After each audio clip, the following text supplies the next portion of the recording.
win this contest? In effect, well, we know there is only one candidate. And of course, that is Andy Burnham. He'll face no challenges because everybody wants him to lead the party. There is no opposition. But when he does arrive in office, when he's sworn in on Monday, he'll be met with warnings from the IMF, warning him about spending and warning him that if he doesn't cut the deficit, then unfortunately his consideration for nationalising Thames Water might be in jeopardy, which is one of the things that he has been muted. But today he will speak, and I don't suspect that he will answer any questions at all, but it'll be interesting to hear what he has to say. We're all waiting on 10 Turks to find out what that will be. Yes, we're expecting a bit more meat on the bone, a bit more than the slogans he's already developed over the course of the last 3 or so weeks.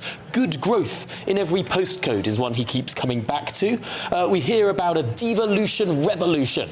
But what does this actually mean in practice? Well, might we hear today a little bit more policy that people have been so desperately wanting to hear? Because quite frankly, this is a Prime Minister who is coming to the job not explaining really what he's going to do. We know less about this Prime Minister's plans than perhaps any Prime Minister before him in modern history. Well, we know about hope in every heart, which I thought was quite nice. It's very sweet, wasn't it? It's nice if you're running for a student election, perhaps, it is, but this man's trying to lead the country. Exactly. That won't work. And also he's got a bit of a dilemma as to who he will pick as his Chancellor, because, well, Ed Miliband's not really that popular in the country. He might be popular within the Labour Party itself, but not the country.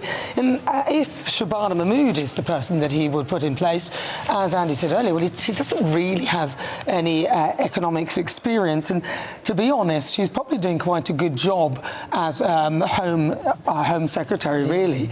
It seems that she may be looking to a revolt with the Labour MPs on her changes, but at the moment, you know, she seems to be doing a good job in the country, seem to like her. Well, that's one of the worries, I think, that people have about potentially Shabana Mahmood being moved. Is this actually, whilst it sounds like it's a sop to the right of the party, and we can actually see Shabana Mahmood waiting there, being hugged by Lucy Powell, the deputy leader of the Labour Party, and there's Andy Burnham behind them, all waiting to walk in to set the scene for what will be a new era in Labour Party leadership. It looks like they're all walking towards the stage now. Shabana Mahmood, of course, here in her capacity as the chair of the Labour NEC, their National Executive Committee. Lucy Powell there, the deputy leader, and the incoming leader, Andy Burnham, there as well. And I think I can make out Holly Ridley, who's the General Secretary of the Labour Party as well. That awesome foursome walking together towards the stage. Let's see if we can hear any of the atmosphere in the room. There we go. Neil Kinnock at the front there, veteran former Labour leader who led Labour into the 1987 and 1992 general elections. Of course, never became Prime Minister himself, but did become European Commissioner back when we rewarded failed politicians with jobs in Europe. But clearly, this is a big, big moment for the Labour Party today. Let's listen in to Lucy Powell, the Deputy Leader. Welcome. Welcome conference. Welcome to this special conference here at the fantastic Congress House. Isn't it great to be here today in this historic building? We're here for a special conference. It feels like the sort of last day of term a bit today, doesn't it? It's kind of non-uniform day. Not for you today, Andy. And maybe we'll go and have a water fight later out the back if anyone's up for that. But we're here to announce who is going to be the next Labour leader. I can feel the tension in the air. The anticipation is rising. I know you're all looking for those special clues. Who's got their lanyard on? Who's got the tie on? Are their legs crossed? Well, all will be revealed very soon. It feels a bit like the tension we all felt on Wednesday night watching England play Argentina. I know. Wouldn't it have been nice if that was 369-1 on Wednesday night? But alas, it wasn't. And we don't have a World Cup final to look forward to, but we do have a new chapter, a new era of the Labour Party to look forward to. But before we turn the page, I just want to take a moment to consider the last chapter. and pay a few respects, and I hope you will all join me in doing that. First of all, can I thank and pay my respects to Keir Starmer.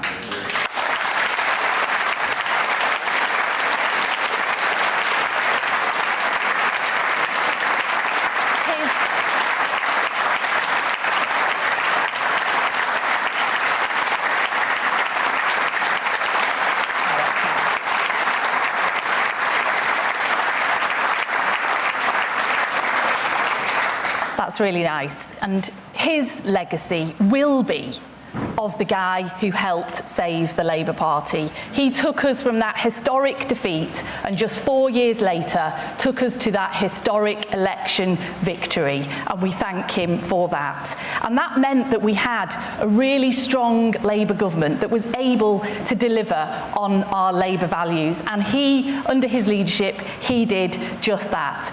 Lifting 500,000 children out of poverty, real wages rising and interest rates falling, restoring Britain's standing around the world as a force for good and change, ending no-fault evictions, rail back into public ownership and giving our mayors powers over buses, of which I'm sure we'll hear more about, day one rights to sick pay, and finally ending 0 hours contracts. And just this week, Hillsborough Law, what a moment that was.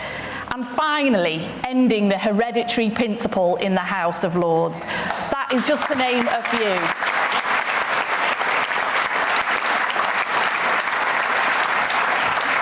That is a legacy he can be very, very proud of. And can I also thank Keir and his team for the way in which they've conducted themselves in recent weeks, with dignity and with grace. Changing leader is never easy. But I'm really pleased and proud with the way that we have gone through this process as one Labour team.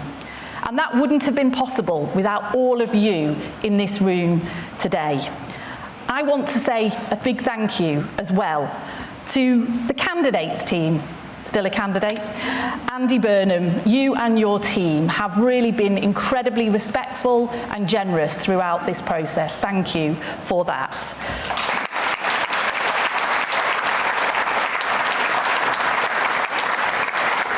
To all the Labour Party roll holders, the elected representatives, our trade union colleagues for helping to steer this ship into steadier waters. Thank you for that too.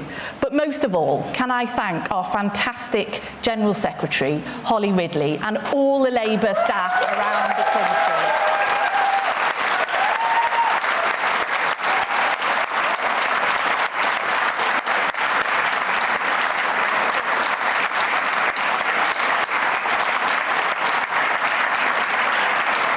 Times of change are never easy. They can be very, very anxiety-making, as we all are well aware of. But you have been solid and steadfast, all of you, every single Labour Party member. And I strongly believe that we have come through this process stronger, more united, and showing the very, very best version of ourselves to the country. And this gives us a very strong platform as we enter this next chapter, this new era for Labour. People are crying out for change. They're crying out for hope, for agency over their lives. That's what Labour governments and Labour prime ministers are elected to deliver on. And I'm really confident with the foundations that we have laid, with the strong and united Labour team that we have, with our values, with our ideas, with our drive, and with our new leader at the helm, that we can rise to that challenge and we can change people's lives for the better.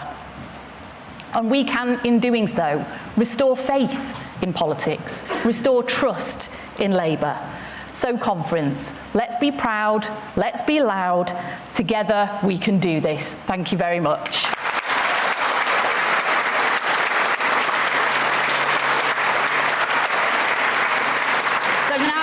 Without further ado, can I introduce our returning officer and our fantastic General Secretary, Holly Ridley. Thank you. Thank you so much, that was brilliant. Well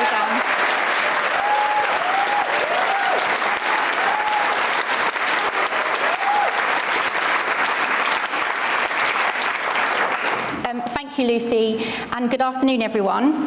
It is always a privilege to see our party gathered together. The fact that we meet in Congress House, a place that embodies the enduring partnership between the Labour Party and the trade union movement.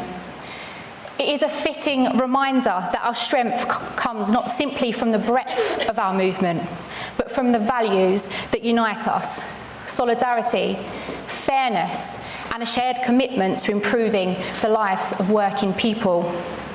I'm Holly Ridley, the General Secretary of the Labour Party and Returning Officer for the Labour Party leadership election. In a brief moment, I will hand over to Shabana Mahmood as Chair of the National Executive Committee to announce the new leader of the Labour Party. But first, I want to say a thank you to the Procedures Committee of the NEC for their leadership in overseeing this process and ensuring that it has been conducted fairly, and to the Labour Party staff for their professionalism and hard work throughout this period. But before we can announce the result, the Returning Officer needs to read a formal declaration. As Returning Officer, I formally declare that I am satisfied that this election has been carried out in the manner which is fair and fully compliant with the Labour Party rules. So, without further ado, I will now introduce Shabana Mahmood, Chair of Labour's National Executive Committee, who will announce the new leader of the Labour Party. Good luck.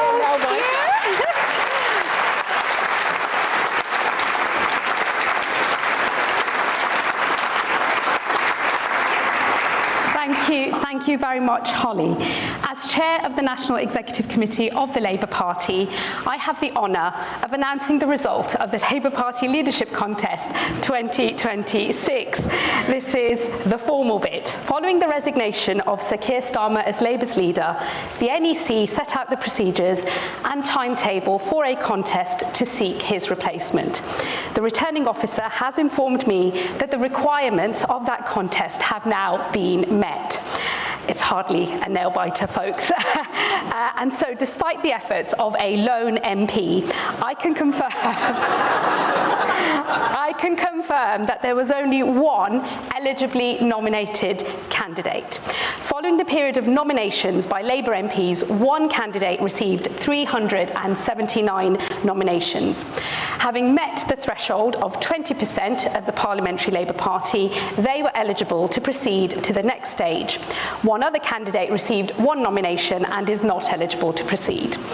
Among the affiliated trade unions and socialist societies, the one eligible candidate received 23 nominations in total. This included nominations from all 11 trade unions, comprising well over 5% of the affiliated membership. There being no other eligibly nominated candidate, it is therefore my honour to declare that the duly elected leader of the Labour Party is Andy Burnham.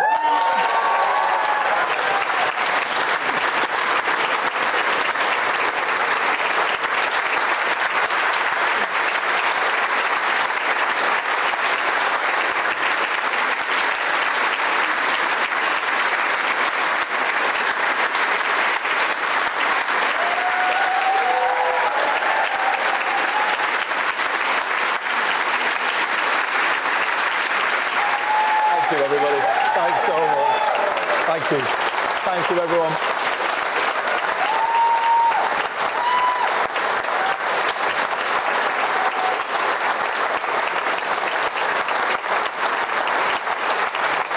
Thank you so much, everybody.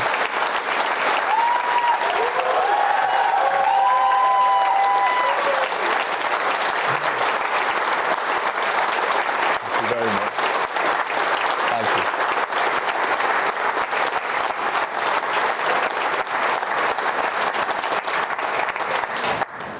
Thank you so much, friends. What a moment. And what backing you've given me.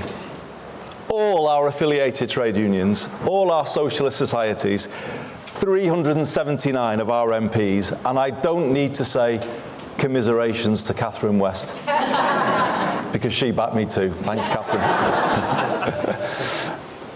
All of them heard the call from the people of Makerfield.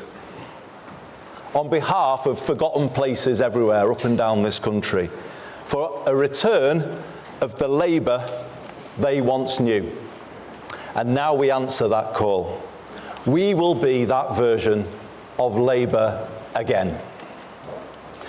We are united today, as Holly said, as Lucy said and Shabana said, and thank you so much for your words. We are united, and we put the power that comes from that unity at the service of people and places who have been waiting too long for politics to let them hope again. And that's what we're going to do, everybody. We're going to give them hope back. This is a proud moment you have given me and my family today, and an emotional one. But it is one for which I am ready. I am ready. Ready to lead and to build on the foundation laid by one person more than any other. Under Keir Starmer's leadership, we went from our worst defeat to one of the best victories in our history. Keir put Labour back in a position to change people's lives, and that is what we have been doing these last 2 years. New rights for workers and for renters. NHS waiting lists falling for the first time in years. In fact, since I was Health Secretary, I think, so well done, Wes. Rail back under public control. Britain's reputation rebuilt on the world stage. And as Lucy said, just this week, the biggest rebalancing of the scales of justice this country has ever seen. Today we thank Keir for his service to our party and to our country.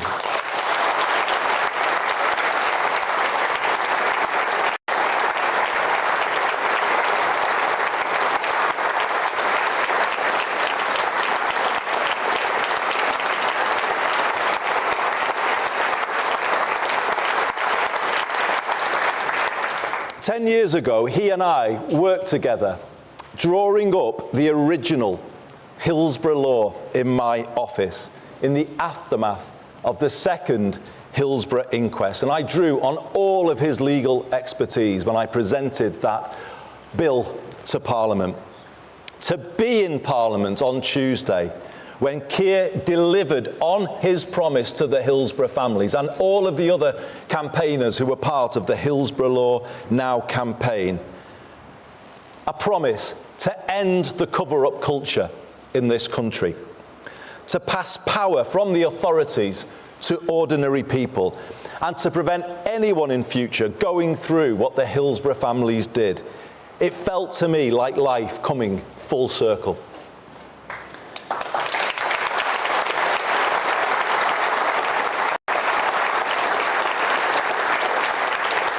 My journey to this stage today began in earnest at Anfield in April 2009.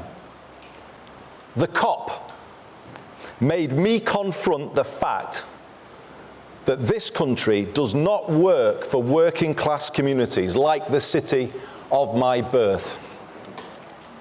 In fact, it's worse. It turned its back on them. Political power was used viciously against them to protect vested interests. Economic power cruelly stripped with the deindustrialization of the 1980s, as it was against so many places up and down the land. And let us never forget, these are the very same places that built this Labour movement, this trade union movement where we are today, Paul. Those are the places, but they were the places that were done down.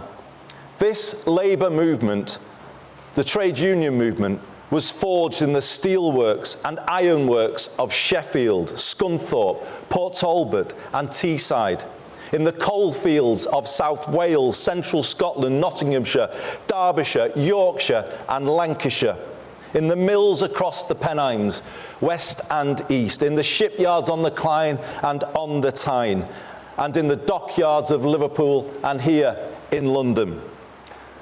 The people of these proud places made Labour. But we have to ask ourselves, just as I had to ask myself at Anfield that day, have we been good enough for them? Change starts with honesty. We must recognise that this generation of politicians, myself included, have failed to challenge a political culture and an economic model that simply doesn't work well enough for ordinary people. 4 decades of the neoliberalism that began in the 1980s have not been kind to the places that built our party, nor to the communities across the UK in rural and coastal areas. So we pledge today to them to be better. And as I accept the honour of leading this party forward, I will tell you about 5 things I will do to make us so, to make us better. First, I will work relentlessly to build a culture of one Labour team, because change starts with us.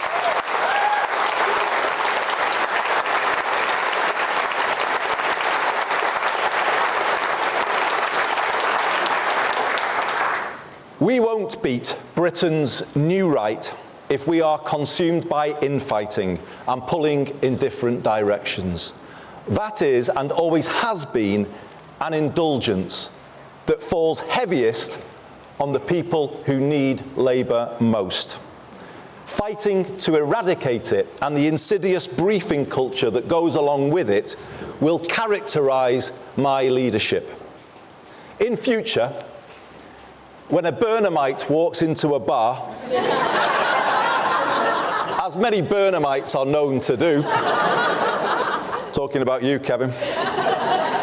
In future, when a Burnhamite walks into a bar, I want the barman to say, "Great to see you. We don't like factional politics in here."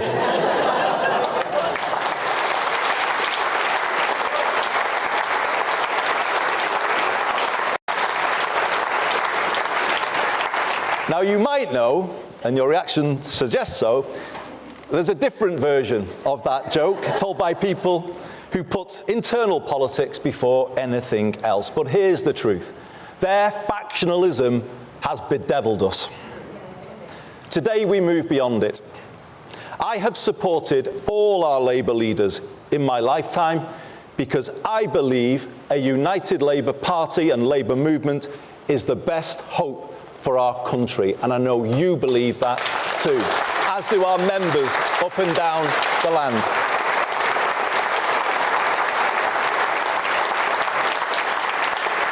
And I will lead this party in that spirit, not seeking to suspend or punish members who have principled views that may be different from mine, but building unity by respecting all shades of opinion. And contrary to what you may keep on reading, I haven't made any decisions yet about who will be in that top team, but I will soon. And when I have, you will see it reflects all parts of our party, all communities, and it will reflect your own place within this great party of ours. A stronger, more united Labour Party lifting up a stronger and more united Britain. And this brings me to my second change. I will work to build a new politics.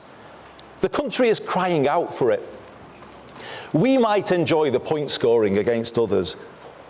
The public don't. How can politicians point fingers when living standards are falling and politics as a whole isn't working for them? It infuriates them and makes them switch off. In Makerfield, I decided to make a break with this. I said we hadn't been good enough. I told people what I would do to fix it. You know what? People started to listen again. They gave us a fair hearing, as the great British public always do. And then another chance. But let's be honest, everybody, this is a last chance to change, and we must take it together, united together.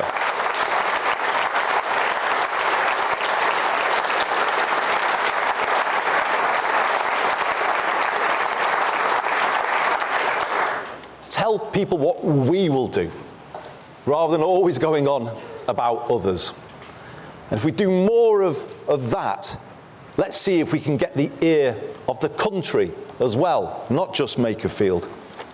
Let's take a problem-solving rather than a point-scoring approach. Let's have the courage to fix the big things that politics has neglected, like social care, and have the conviction to go out there together and argue for our plans. And let's have the self-confidence to find common ground with other parties where we can. By seeking more consensus, we may just find the change we make is more lasting. We may find our political discourse in this country becomes that little bit less toxic, and we should be working to achieve that too. And the turbulence of the last decade may not quite feel as so inevitable as it does today. My third change is our political direction. Yes, we will work with other parties where we can, but doing so from the clarity of knowing exactly where we stand. As your leader, I will set a direction that is distinctively Labour.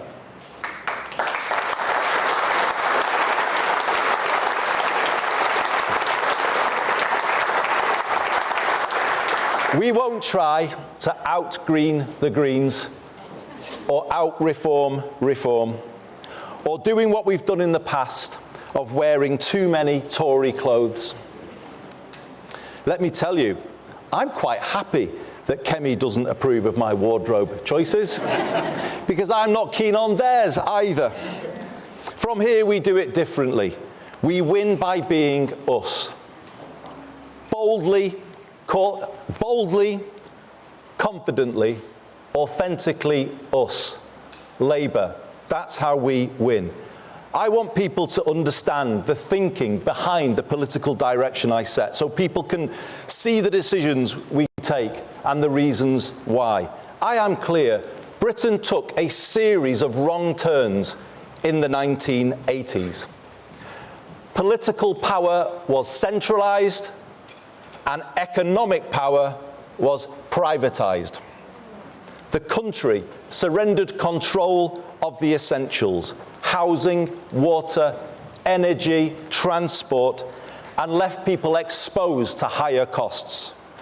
That in turn led to the concentration of more wealth and power in the hands of fewer people and fewer places. Large parts of Britain were deindustrialised without the power to set new ambitions for themselves. Proud British towns, now a shadow of what they once were, and high streets in decline, so common up and down the country. Slowly, at times imperceptibly, over 4 decades, political and economic power drained away out of our communities in every region and nation of the UK. If local places don't control something as basic as a bus service, how can they connect people to opportunity and turn things around? If the sell-off of council homes leaves the country chasing rents in the private rented sector through the benefits system and paying for temporary accommodation for thousands of families as they have to do here in London and elsewhere across the country, how then will we find the money to invest in prevention and improve people's lives? The truth is we can't. And if we don't have sufficient public control over the cost of the essentials, how can we have control over inflation, public spending, and the rest of the economy? The right used the phrase, take back control, but they are the ones who gave it away in the first place.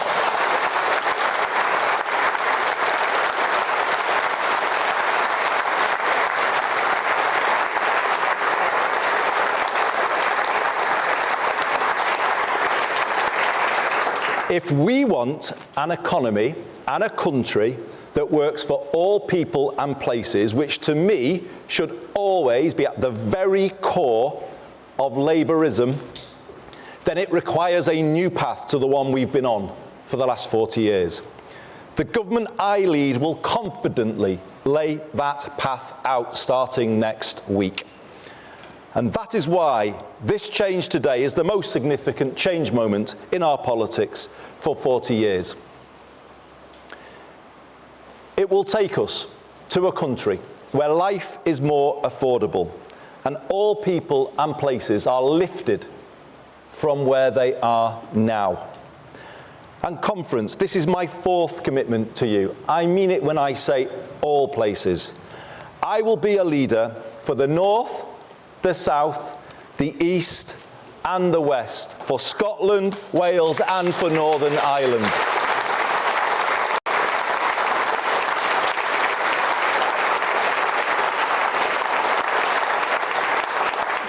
Yes, the north of England has given me so much, everything in fact. And in return, I have sought to give it the strongest voice I could. That was my job.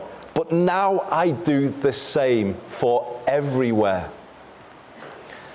Because I see the same challenges everywhere I look. The same challenges can be found in the southwest as the northwest, or in East Anglia as the northeast. And this is the moment to speak for all parts of the country and unite people in a common cause. I love every part of this country. I love all the different accents, all of the different traditions, some of the football clubs. But no, I love every part of it. But I also know they can all be more than they are. And that's what kind of drives me in politics, the kind of feeling that they should be more than they are. The feeling that kids shouldn't have to leave those places, those proud places, to get on in life. We should make them more than they are, help them take power to be more than they are. And this brings me to my 5th and final promise. We will take power back from Westminster and Whitehall and give it to the place where you live.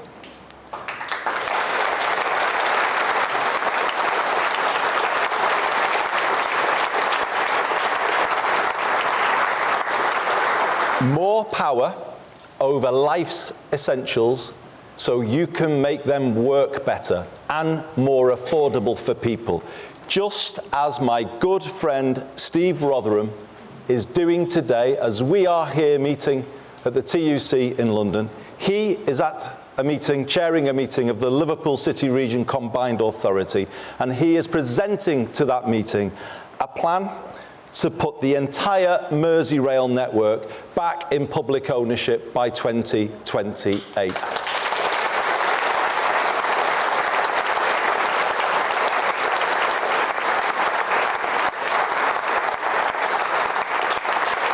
A plan to cut fares, make trains run on time, and a railway run in the interests of the passengers, not shareholders. We want to give your area more power to build the council and social homes that you desperately need for those families I was talking about a moment ago. More power to improve your high street, backing local businesses such as the pubs and the shops that bring them to life. And make no mistake, everybody, I will be a pro-business leader of the Labour Party, as I was a pro-business mayor of Greater Manchester.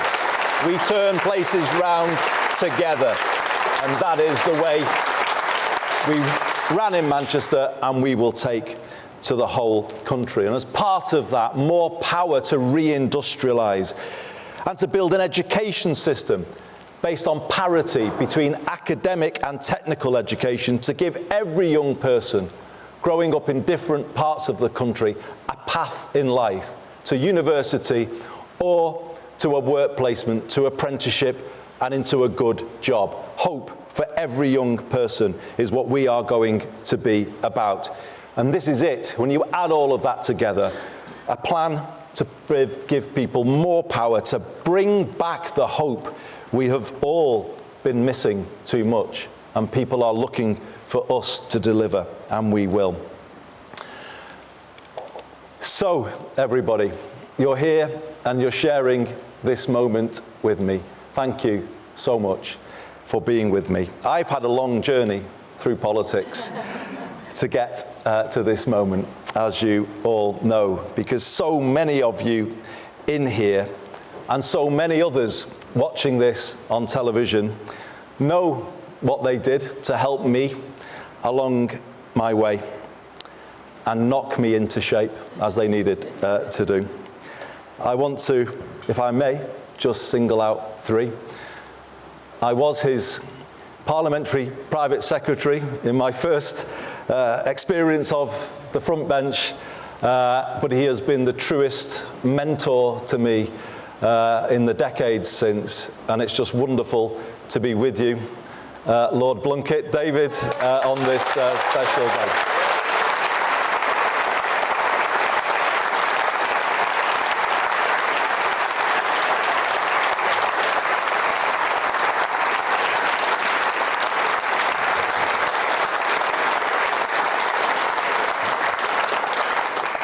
I would say he taught me everything I know, but no, he that's certainly not about football. But it is wonderful to have you at this moment with me, David. Can I also say to Dame Margaret Beckett, you were a wonderful friend to me and guide throughout my time in the cabinet. You were always there for me to give me that nudge that I needed. And similarly, as with David, I am so proud, honoured that you are with us today.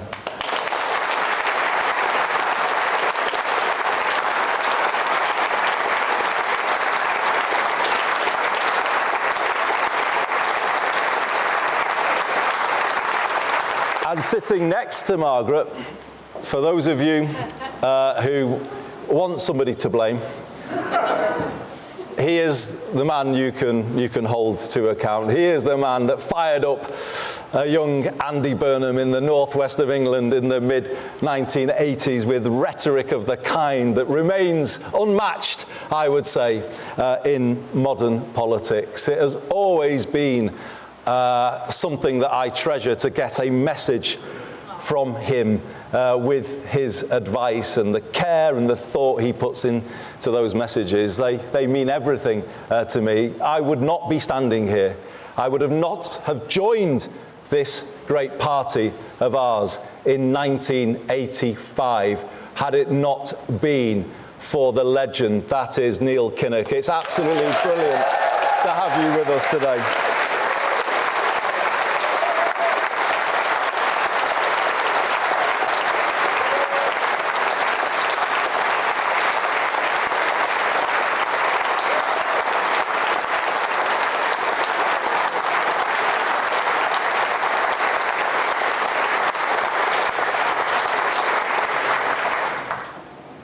So many of you here who I can't name, so many watching, have helped me get here. I haven't done it alone. I haven't got everything right, and I'm sorry where I've fallen short. But I have always given it my all, and I always will.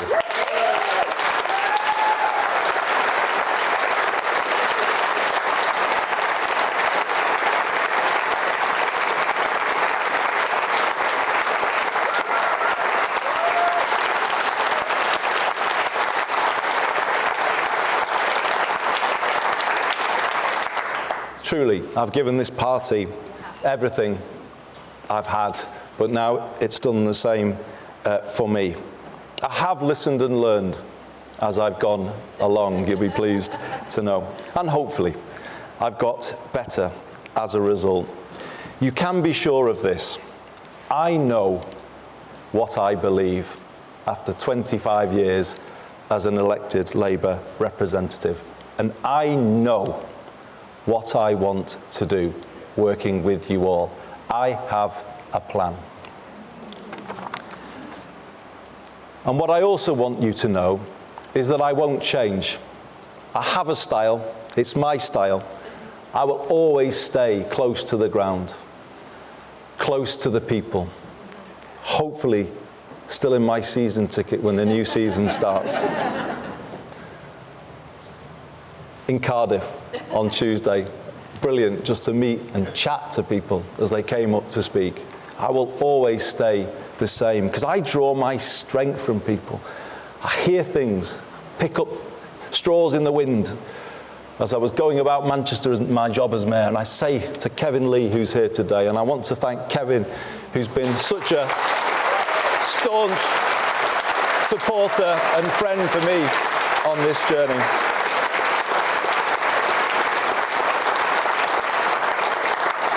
I would bring a little idea from Greg's or the pub or wherever, and he'd say, well, this is hardly from a think tank, what am I meant to do with this? But that's how we did it, just to be close and listen, and that's what I'll do. I'll be out and about in August in all parts of the UK, definitely in the south, and I'm off to Gravesend later to show I'm for the south too.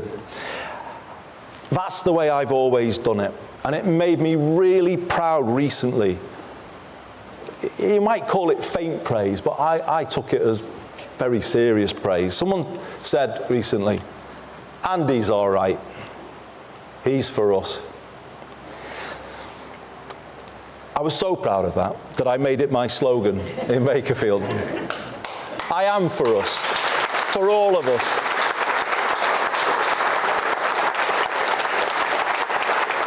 And I want people to say once again that Labour are for us.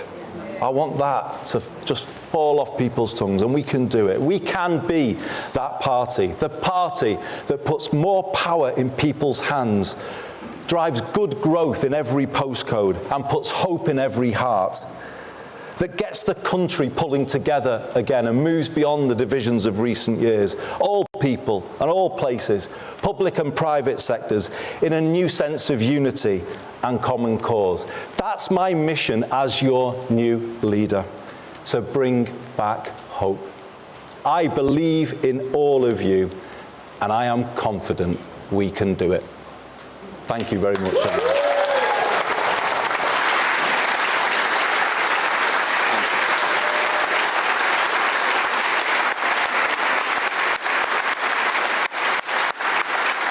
Well, there we have it. The new leader of the Labour Party, Andy Burnham, set to become Prime Minister on Monday, setting out his vision here before the party faithful of what he will do in this, as he describes it, moment of change. Yes, he highlighted 5 main things that he would do. Oh, it sounds like he's taking questions, actually. I think he's just having a little dance on the stage. Well, the 5 things he would do, he said he'd work relentlessly to build the culture of one Labour team. Change starts with us, he said. He talked about a joke, which I didn't get. If someone went into a bar, he wanted them to be a Burnhamite, and I want the barman to say, great to see you, don't like factional politics here. I think that's an inside joke. Tom got it. I hadn't got a clue. He said he'll work... I'll tell the original joke in a second. All right. The second point he made is that he'll work to build a new politics, end point scoring. This is the last chance to change, and we must take it united together. Tell people what we will do instead of going on about others. Let's take a problem-solving approach rather than a point-scoring one. The third one, he pointed out, political direction. Yes, we will work with other parties as leader. They all say that. They don't. Keir Starmer said that. Fourth point, leader of the north, south, east, west, not just for the north. And the fifth point, more power over our lives, the essentials, water, public ownership and of other utilities. That's where he's going. He thanked many people also. Yes, he thanked Neil Kinnock, who was there. It was very interesting to see Neil Kinnock there. One of my heroes, actually. He thanked Dame Margaret Beckett, who I haven't seen for quite some time, and also Lord David Blunkett. Who he called as a bit of a mentor to him. Well, let's discuss it all now. Delighted to be joined in the studio by our panel, the former Conservative Immigration Minister Tom Pursglove, and the Public Affairs Advisor and author on Labour politics, Stuart Thompson too. Stuart, let's start with you. This was quite a bold speech from Andy Burnham. He was saying this was an enormous moment of change, perhaps the pivotal moment of change in the last 4 decades. Is it really? It could be, absolutely. I mean, when you listen to the speech and hear the things that he talked about, which you've just gone through, some of those potential changes there about power back to people, change away from the neoliberal system of economics, and how You know, many of the faults that we see around the country now actually have their roots back in sort of 40 years ago in the 1980s around privatisation and the centralisation of the system. If he can, with his programme, which presumably he'll start to set out next week, and the cabinet he puts in place, that could be a really radical change, and frankly will be one that the opposition parties will struggle to cope with, because it's what people have been asking for. It's part of the reason why Labour got such a big majority at the last election, was on that idea of change. Now, Starmer may not have done it, but Andy Burnham has a programme, it looks like, that might be able to do that. Well, he never mentioned number 10 North, which I think was wise. Tom Persclave, what did you make of what he was saying? I think be afraid, be very afraid. Any right-minded person always wishes a new incoming Prime Minister well, and I like Andy Burnham personally, but this to me sounds very much like retaining all of the worst elements of the Starmer agenda, but then layering on an awful lot of left-wingery that's going to cost the country an absolute fortune. The sorts of things that are being trailed, mass nationalisation of utilities, retaining the Chagos deal, watering down immigration reforms, all of that is not where public opinion sits, and it's going to cost an absolute fortune. Some estimates put that at around £250 billion, and that's not to mention the fact that I would argue that there is a democratic legitimacy problem here, and that for so much of this he simply doesn't have a mandate to deliver it. It's a big, big question. Now, I'm being told we have Christopher Hope, our political editor, in the room. I don't know if we can go to him yet, or if we should... Yes, he is ready. Christopher Hope, in the room there. What did you make of it? Yeah, Tom, in the room with me, well, in the room now, as a reaction to that, is Ellie Reeves, the Cabinet Minister, and of course Joe White, who chairs the Red Wall Caucus. Thank you for joining us today. Ellie Reeves, what do you make about your new leader, Andy Burnham? I thought it was a fantastic speech full of hope. Andy talked about being a Prime Minister for all parts of the UK, and that's incredibly important. I think he spoke to people's values and he set out his vision. I'm excited for what's to come. There's enough detail in there for you. You heard about social care. That was the only policy I picked out. Yeah, social care, but also, making sure that, the country's governed for all parts of the country, that power is in every place, not centred in Westminster. I think that's really important. And Joe White of the Red Wall Caucus, he talked then, didn't he, about how the areas you represent and your colleagues have been overlooked by in the past, they've been let down by Thatcherism, neoliberalism he called it. Is that what they want to hear? Oh, it's exactly. It's what I've been calling for since I became a Member of Parliament. So he's picking up on my language and my calls.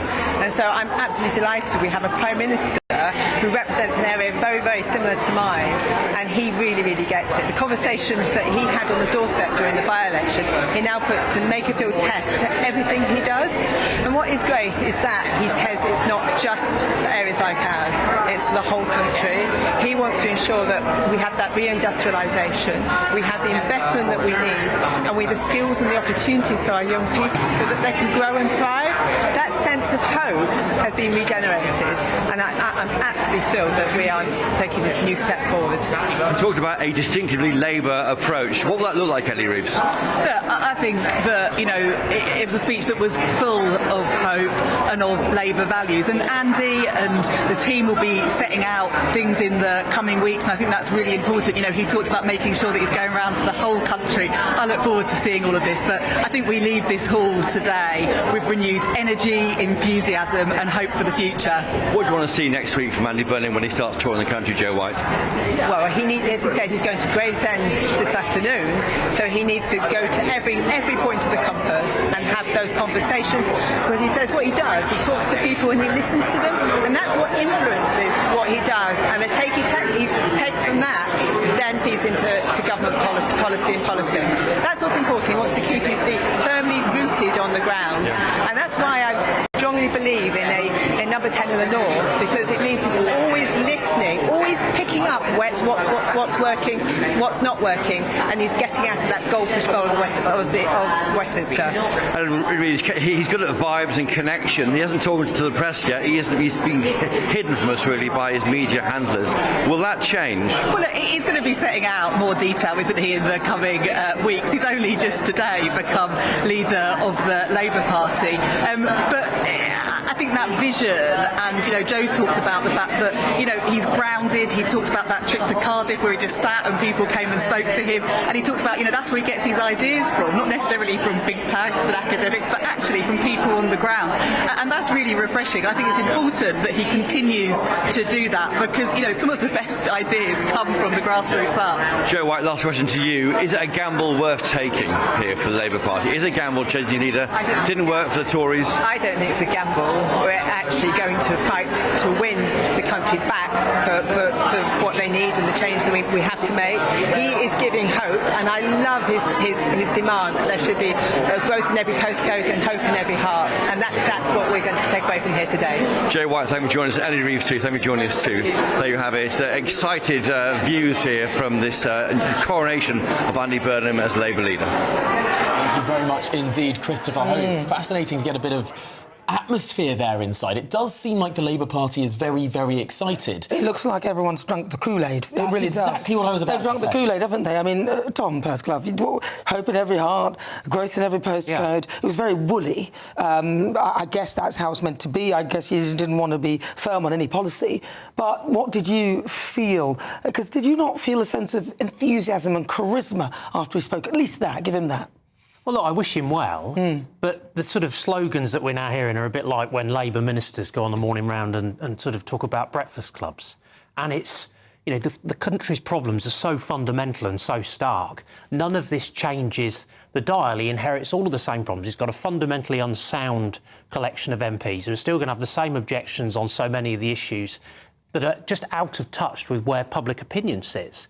And everything that he has said over the course of the sort of Makerfield by-election and what we've read briefed since he won that by-election and was assumed to be the next Prime Minister because he's evaded all proper scrutiny from the media. We see him going on sort of soft soap podcasts. We see him going and sitting on a chair in the middle of Cardiff yesterday. I massively support going out and speaking to voters. But what we've seen of that was all people who agreed with him and all of whom he was basically promising he was going to spend money to address all the problems. He's going to put your taxes up. That's where this is heading. Stuart Thompson, he spoke about this being a fundamental change moment in his speech, Andy Burnham did. But he didn't mention immigration. He didn't mention the national debt. Today, on the day that the IMF has issued warnings our debt is approaching £3 trillion, there are some enormous issues that he just didn't address. No, but it's not that. It's not the sort of speech where you would go through all that level of detail. This was broad brush. This is the sort of Prime Minister I will be. Thank you, Labour Party, for putting your faith in me. The real work starts on Monday. And, look, I mean, I'm old enough to remember John Major going out on his soapbox, I think it was a 92 election or whatever it was, to try and that was seen as putting himself in contact with the people. Well, look, this is the modern equivalent. That's what, Burnham has done, is he's gone out there and he's trying to talk to people, because that's his real strength. People do identify with him in a way that many other politicians, frankly, they just don't. Well, there's a sort of a power to the people. Who was the one that said that? Was it Frank Spencer? All right, let's go back to Christopher Hope, because I think he's got someone there. Christopher. Yeah, I'm just waiting for Anna Sarwar, the Scottish leader, to join us, Tom and Nana. I was struck by, there wasn't energy in the room. It did feel about maybe 4/5 full. There were empty chairs at the back. They had originally looked at trying to book Everton's new football club stadium, Hill Dickinson, but they didn't. So perhaps it was almost quite subdued at the back, but certainly an excitable feeling amongst MPs and others too. Joining me now is Anna Sarwar, the Scottish Labour leader. He's going to govern for the whole. Good to see you on GBNews again, Anna Sarwar. He's going to govern for the whole country. Look, he has to, and I think what you heard today is a real sense of hope and optimism and ambition. Our challenge now is to make sure that people across this country feel that same sense of hope and optimism. Because yes, this is a significant moment for the Labour Party, and you feel that sense of hope and optimism, but we are heading for the biggest fight, I believe, this country has seen in generations. And we have to get behind Andy Burnham. make sure he is a success, make sure this Labour government is a success, and delivers for people in every corner of this country, because we are facing a fight for the heart and soul of our nation. It's either going to be a success with a Labour government or a country in the hands of Nigel Farage and the New Right. And anyone that does not want to see that happen has to get behind this Andy Burnham government and make sure it delivers for people across the country. What's he got that Keir Starmer hadn't got? You were one of the first senior politicians to go out there and say, we have to change leader. Eventually the party agreed with you. What's he got that Keir Starmer lacks? Look, I'd rather not focus on the past but focus on the future. I think what Andy brings is actually an understanding and experience having left Westminster. As someone that was a Westminster politician, was told to leave by the electorate and serves in the Scottish Parliament, I can understand that disconnect that people feel from our parliaments and from our politics. And I think that's actually been a good experience for Andy Burnham, because he has seen how communities can feel distant from Westminster, distant from the corridors of power. And I see it in the west of Scotland, my home city of Glasgow. I think they see power sucked up in Whitehall, Westminster and Holyrood and think, what about my place, what about my area, what about what it means for my local community? And I think if we can get that sense of Andy Burnham in Downing Street and reflected across the country, that could be significant change for every corner of our great country. Is there time for that significant change? An election by mid-2029 at the latest? He wants to deal with council houses, or nationalise the water industry maybe, bring more train operators back into public ownership. Is there time for the change, and will voters notice? Look, of course there's time for the change, but we've got to get on with the work. And I think you heard that quite clearly from Andy Burnham today. Yes, of course, he's delighted to be Labour Party leader. Yes, of course, he's delighted to be that leading voice for the UK Labour family. But what you heard from a man today is someone who wants to make sure every part of our great country understands why Labour is on their side, and that every part of this great country feels powers in their hands and better opportunities in their hands.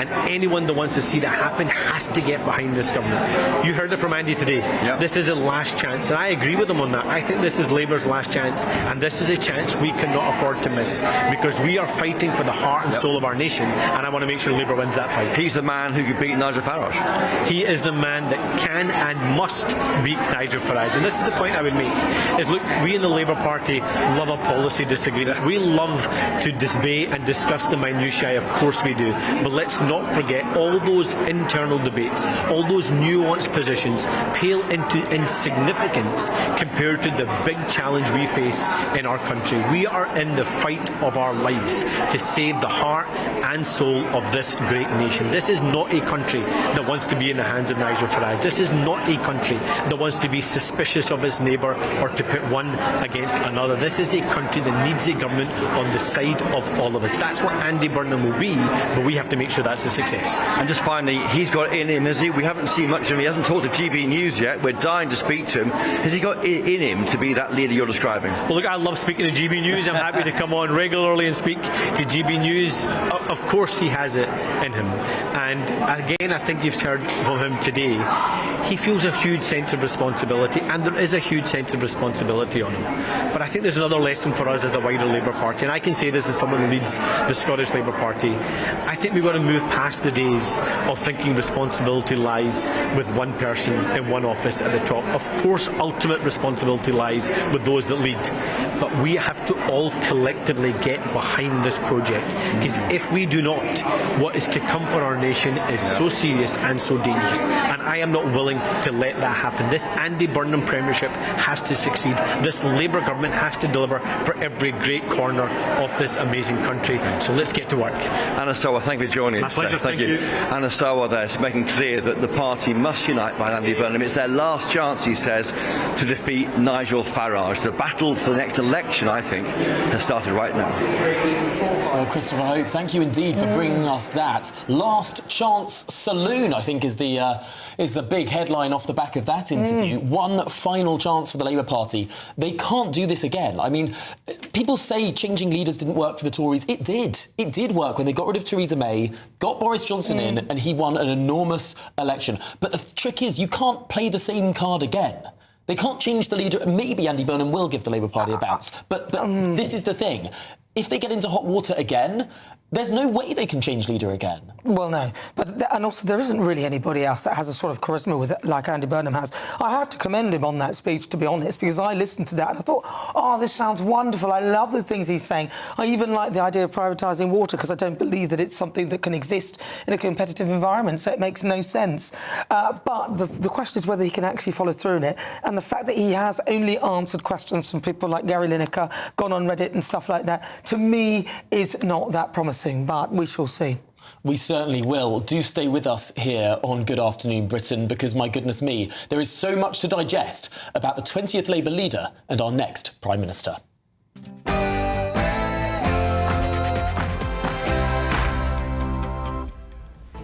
Well, good afternoon, Britain. It's 1 o'clock on Friday, the 17th of July. I'm Nana Akua. And I'm Tom Harwood. Well, Andy Burnham has been confirmed as the new leader of the Labour Party. In his first speech as Labour leader, Andy Burnham said he would offer hope and thanked the outgoing Prime Minister, Sir Keir Starmer, as he said he was ready to lead. I am ready. Ready to lead and to build on the foundation laid by one person more than any other. Under Keir Starmer's leadership, we went from our worst defeat to one of the best victories in our history. So that was the big speech from Andy Burnham. Let's go back to Christopher Hope, who I think has the Chief Whip with him. Yeah, joining me now is Jonathan Reynolds, the Chief Whip, and Melanie On, who's a senior Labour figure, member of the ruling National Executive. Jonathan Reynolds, you were there when he launched his campaign to come back to Parliament in Makerfield. You've heard him now today. Has he changed in the past 6 weeks? No, I think Andy has always been Andy, but I think what I love today is the optimism. You know, we've got challenges in the UK, no one's shrinking away from those, but we've got to build people up and, you know, give them hope we can take these on, and that's always something he's done very well. But I think also, particularly for your viewers, he recognises the kind of sentiment, the feelings of people, I think, in areas like ours, Mel, and isn't saying, look, everything's wrong, but there is a sense in a lot of parts of the UK that it doesn't work for them in the way that they want it to, that they have missed out on things, that they feel in some parts of the UK that, you know, the best days were behind those local areas, and I think we can give people optimism to take those on, but he connects and he understands that, and I think if you represent a place like mine in Greater Manchester, or you grew up in the North East like I did, it's exciting to have that articulated by someone who's coming in to be the Prime Minister. And Melanie On, he wants to be distinctively Labour. He name-checked the greats from the past: Neil Kinnock, Dame Margaret Beckett, David Blunkett, and others too. I mean, he made connections which I would say Keir Starmer couldn't make when he became leader. And is that a connection to the past of Labour and bring it into the future? Well, it's certainly spanning the generations, but he's got personal connections with all of those figures, which I think is really impressive. And I think it goes to the heart of what people in the Labour Party really want to see. You know, what is it that Labour is going to give as a message out to the broad country? I thought it was really positive that he reflected the fact that perhaps there's been some criticism of him being too Manchester, and recognising all of the parts of the party. And I would say, actually, all the parts of the country, I think he has changed over the last few weeks. I think that he's grown. I think that he's risen to the occasion. And I thought that the kind of gentle pushbacks and some of the criticisms about him personally were really nicely done, and that I think people will appreciate that style of communication out there. And you alluded to that joke that Andy Burnham walks into the bar and which one is he, a Blairite, Brownite or Corbynite? I mean, he gets that. He's been on a journey himself, hasn't he? Well, that was skillfully done. I think Mel is right there. I think his point that you have to not imitate your opponents, but have something which is clearly and classically yours, and people can identify with. And I do think that what's interesting about taking on, for instance, his point about my job was to fight for Greater Manchester and the north of England. Now my job is to fight for every bit of the UK. Well, absolutely spot on. I think everyone can see that. And it's not just, when I talk about places that feel they want more control over their future, more power, they feel things haven't been going the right way. That's not just a north of England issue. People do understand that it's something across the UK. So he did that well. And yes, I mean, the connections to the history, the times when Labour has had that relationship with people in a way that's delivered those great successes, like the NHS, like social housing, the national parks. I think that's always well done when a leader can draw those parallels. And can he do it after the general election, Melanie On? Is that what you want? No election before 2029? That'll give him more time? Well, I mean, I think that we have to give him the opportunity to run some of the policies that he wants to do, see them bed in, and then judge him on the success or failure of those. And I think that based on what he said today, based on the support of a strong PLP reaching out to all parts of the country, that it will be really positive and we will not need a general election until 2029. Jonathan Reynolds, you agree, do you? Well, look, it feels like when you were MP, we had that period of an election every 2 years, didn't we? So I think we can all get past that. But yes, I think, you know, you've got to make that impact, show people what is happening. You know, I think people in the main in the UK tell me they want things to improve, they want to feel that benefit. That's their principal feeling. And a bit less politics in their lives. And before I go, is it possible, Jonathan Reynolds, for him to be touchy-feely, take all the factionalism out of politics? You're the man with the black book, you're the chief whip. Is it cloud cuckoo land, or can he do it? I think it's wrong to characterise it as touchy-feely. It's about when we've got, you know, 60% of MPs now to come as the Labour MPs. That is a lot of people to manage, but at the same time, do they feel in some way part of this? Do they feel that there's something for their area, for them? Not in terms of their own ambitions, but, you know, is it speaking to what they're getting on a Friday and the weekend when they're home? Yes, I think he can do that. I think he understands how it is for most MPs, the challenges that they're getting from their constituents, and can have an agenda that responds to that. And reshuffle on Monday?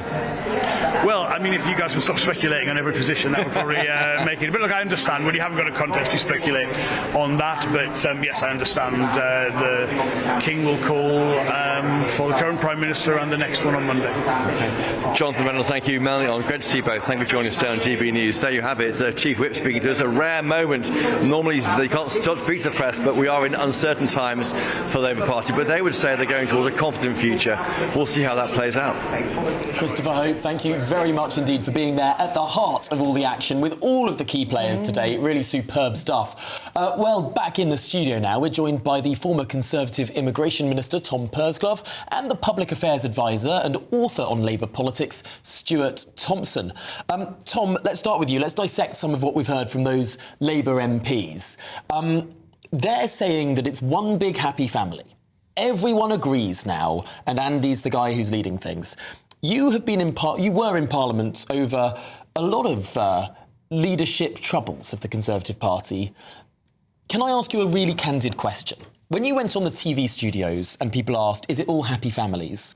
Did sometimes you say, yes, everyone gets on, when there was trouble beneath the waterline? Did you lie? I think it's fair to say that there is often an element of spin when these events come around. And what you've got today is a Labour Party with different wrapping on it and a different bow. It all looks very nice on the surface, but it's the same old Labour Party. It's going to do exactly what Labour Party always does, which is to tax, to spend, to push unemployment up. It inherits this government all of the same problems. All governments are, of course, volatile to events coming in that come from left field and that knock you off course. I think the thing with this, and I, by the way, would never have changed from Boris Johnson. I thought it was a huge mistake the Conservative Party made, and I think our fortunes were decided the point at which we did that. I do think that from a communications perspective, Andy Burnham is a vast improvement on the current Prime Minister. But all of those problems remain, those fundamentals. It's the same old Labour Party in terms of a lot of policy, a lot of beliefs, but also when you hear about some of the names being touted to sit around the cabinet table, it's the same people who've been discredited as part of the current government that people are so cross and frustrated about.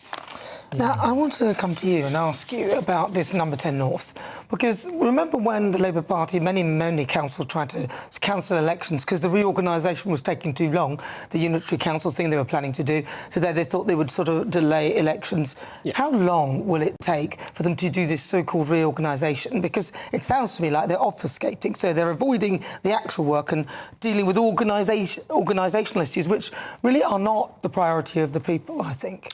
Well, you're right. I mean, there's always the chance you end up being fixated on the structures of power, not actually delivering. But I don't think Burnham is going to do that. Well, that's the first thing he said he would do, number 10 North. That can be done relatively easily. He's not even got into number 10, so he doesn't even know really how it fully operates at his level. So the fact that he's reorganising something that he's not really stepped into seems a bit presumptuous, really. I mean, he's got people around him that have served in number 10 before, in previous governments. So it's not a completely unknown.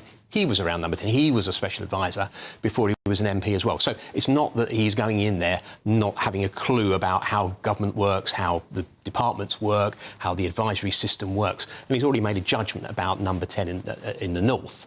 And the rest of the local government reform, yes, that takes time, that takes primary legislation, etc. But there are already mayors in place across the country. There are already mechanisms in place to move power away from Westminster and Whitehall and deliver them to those local communities. So that's certainly what the mayors will point to and be arguing for.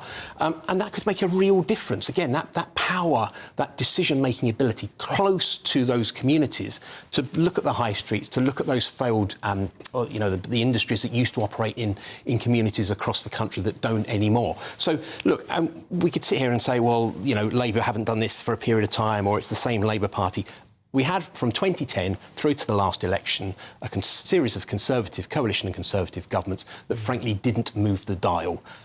This change that Andy Burnham is talking about is maybe the start, is maybe the actual shift to what people want. But isn't the point as well, if you're so confident, if the Prime Minister's so confident in this new agenda, it's going to rewire the state, everybody's going to feel fantastic.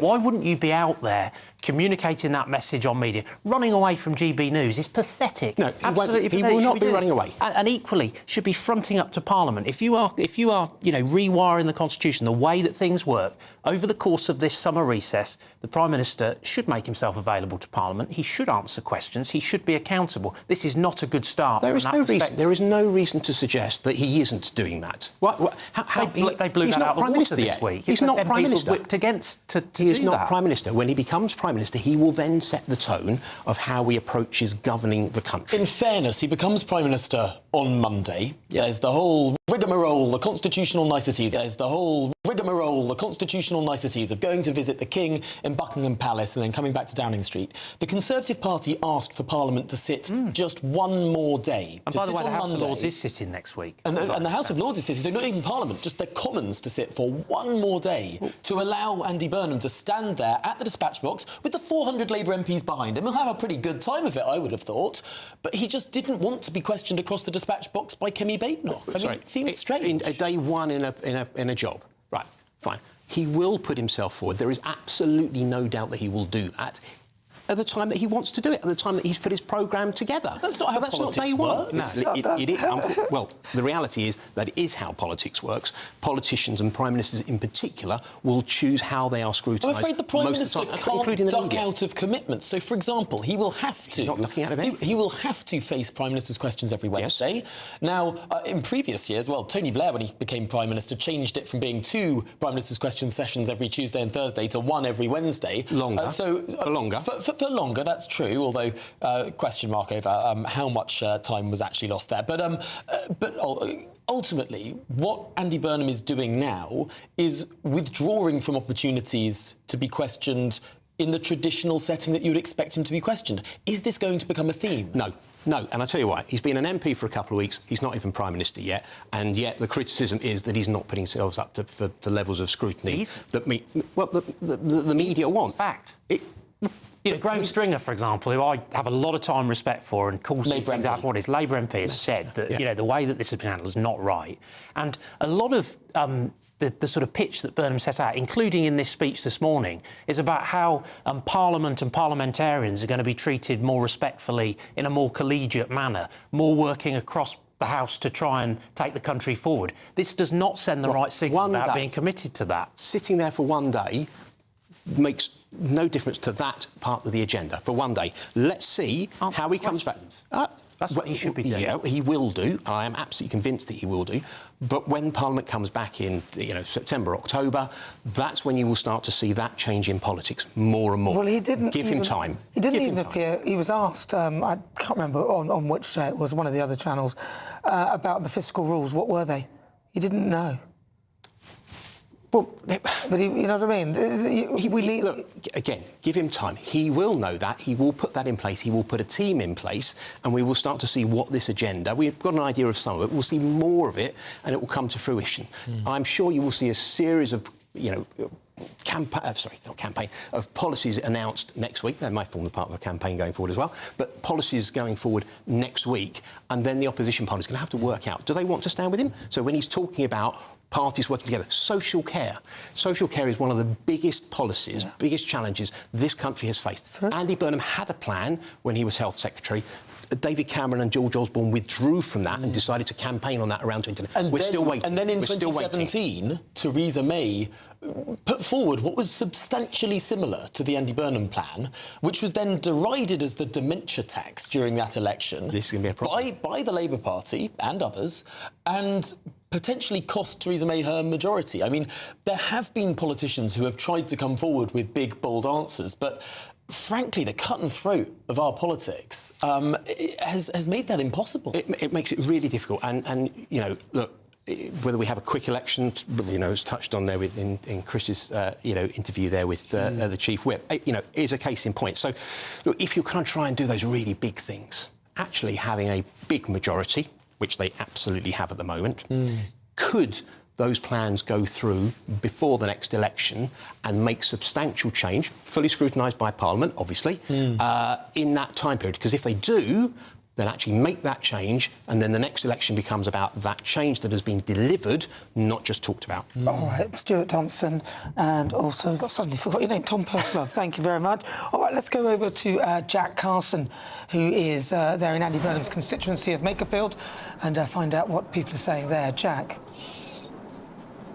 Yeah, thank you very much to you. Well, there's certainly no surprise here, of course, that Andy Burnham wins the Labour leadership election, and much of really, you know, what he said in that, you know, those sound bites of what he'd been saying has gone down well in his constituency. Talking in his speech about the country not working for working class communities, saying that he feels that it's turned, the Labour Party has turned its back on them, saying that political power has been used against them. Talking about the people of these places made Labour, and the Labour Party have to ask themselves whether we've been good enough for them. There is certainly a sense that change there and another change needs to come. When we were here during the by-election campaign, of course, where Andy Burnham set out some of his first kind of few policies on trying to improve the cost of living and things, change was a big part of that. But on that question and others, take a listen to what people have been telling me in Ashton and Makerfield this morning. Let me just think where I've heard this, we're going to bring about change before. Was it not someone called Starmer who was going to do that? Where's the change? The only change now is he's out and we've got another guy in. But he's a local guy, so hopefully he'll think of the local people. The country's been on a downward trend for donkeys here, not just a Labour Conservative as well, you know, so it does, it needs a new fresh outlook and doing what the people want, really. Quite fascinated by it, very pleased. I did vote for him. Yeah, I'm quite happy with the situation. He's been murdered in Manchester for so long.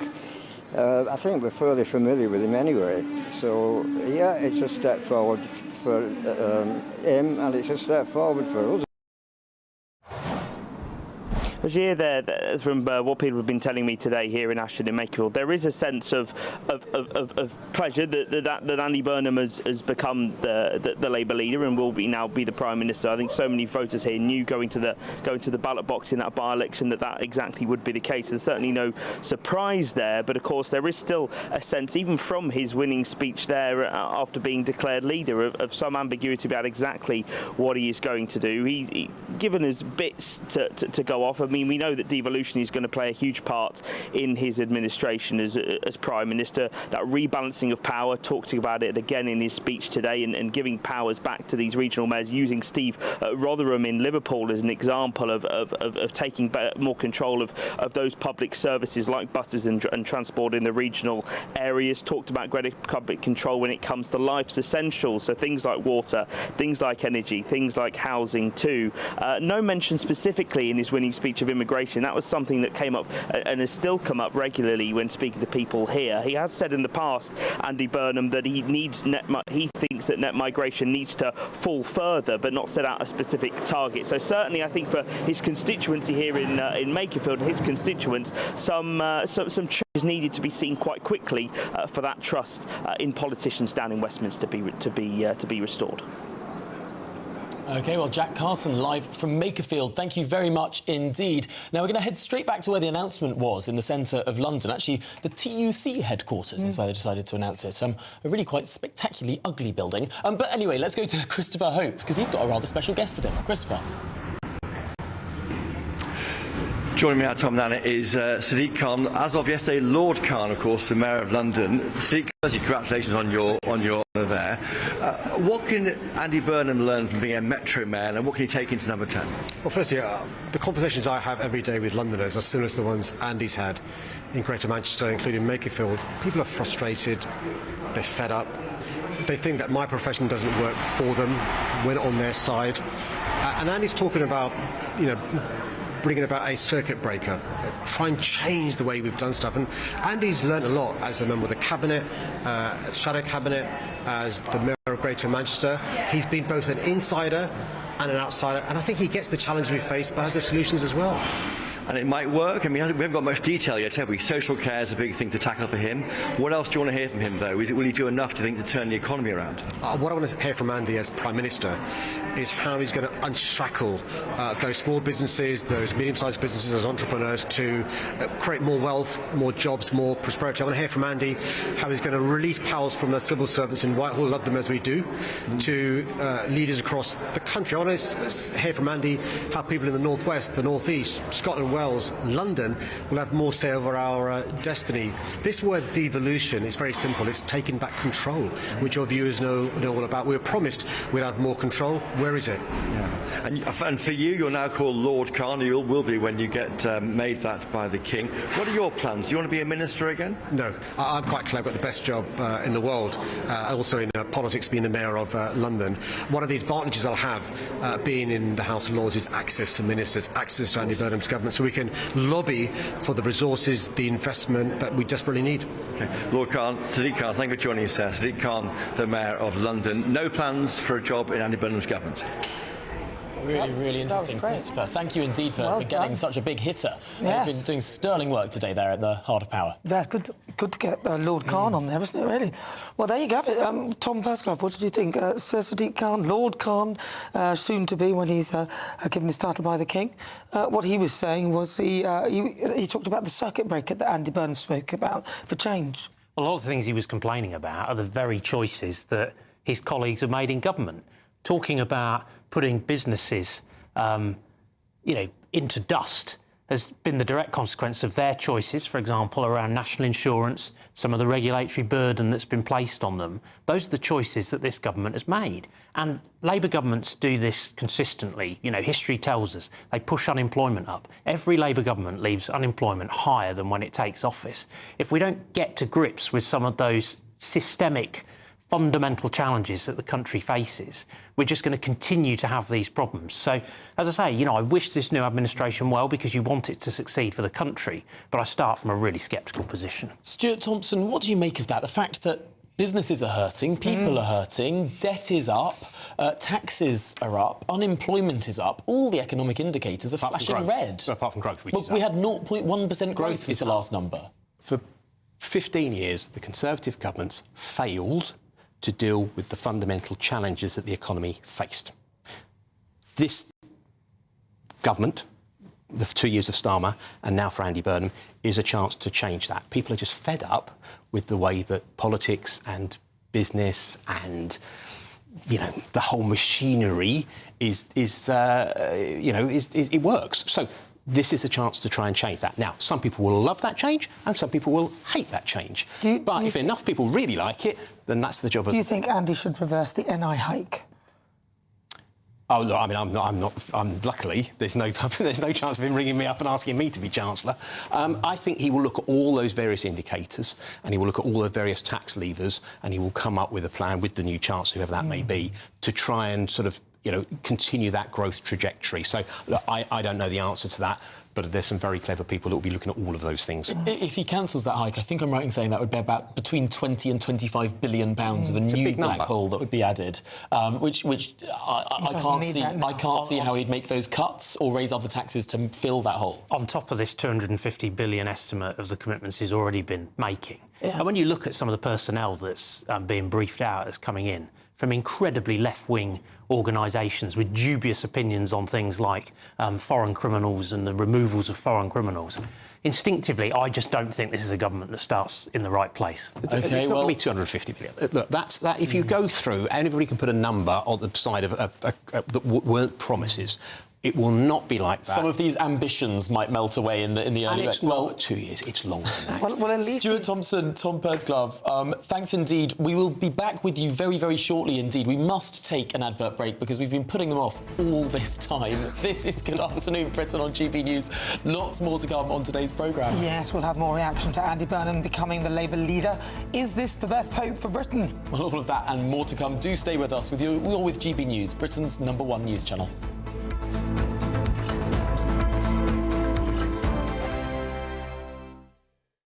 Exciting news. Every Friday, my Patrick Christie's Tonight Show is going to have a twist to it. We're welcoming some special guests. You. That's right, on Fridays I'm going to be doing my show in front of a live studio audience because this show is about you and what you have to say. It's going to be the same big debates, same big topics, same big opinions. But every Friday night at 9 p.m, you are invited to come on down to Patrick Christie's Tonight to be a part of the action. Only on GB News, the People's Channel, Britain's news channel. Some people enjoy lazy Sunday mornings, but not me. What's the truth of the matter? So that's a very live question. Would you support him if he waters down these plans? Before the spin sets in, I'll be getting to the truth. This is personal. No soft questions, no easy answers. It's one thing if the state has rules in this country. It's another thing whether the police and others actually police them. Setting the agenda and holding those in power to account. You can't really blame her if the system is set up this way. You will not want to miss it, trust me. The Camilla Tominey Show, Sundays from 9:30, only on GB News. From the school run to the home run, watch a new show for all of Britain. He can say whatever he wants. A straight-talking show where all voices are heard. And, you know, when are we going to stop talking about smashing the gangs and actually do it? With the stories that matter from every part of our country. There's a bit of a crash landing there for your Chancellor. Bold, fearless and standing up for you. That's me, Martin Daubney, 3 p.m. till 6 p.m, weekdays, here only on GB News. The People's Channel, Britain's news channel. As soon as it hits 11 and the headlines come in, the Late Edition brings you the breaking news from all the front pages. Because the news is going to happen. So get a head start today. Patrick Christie's Tonight, Late Edition. Alex Armstrong Tonight, Late Edition. From 11 o'clock every night. Only on GB News, the People's Channel, Britain's news channel.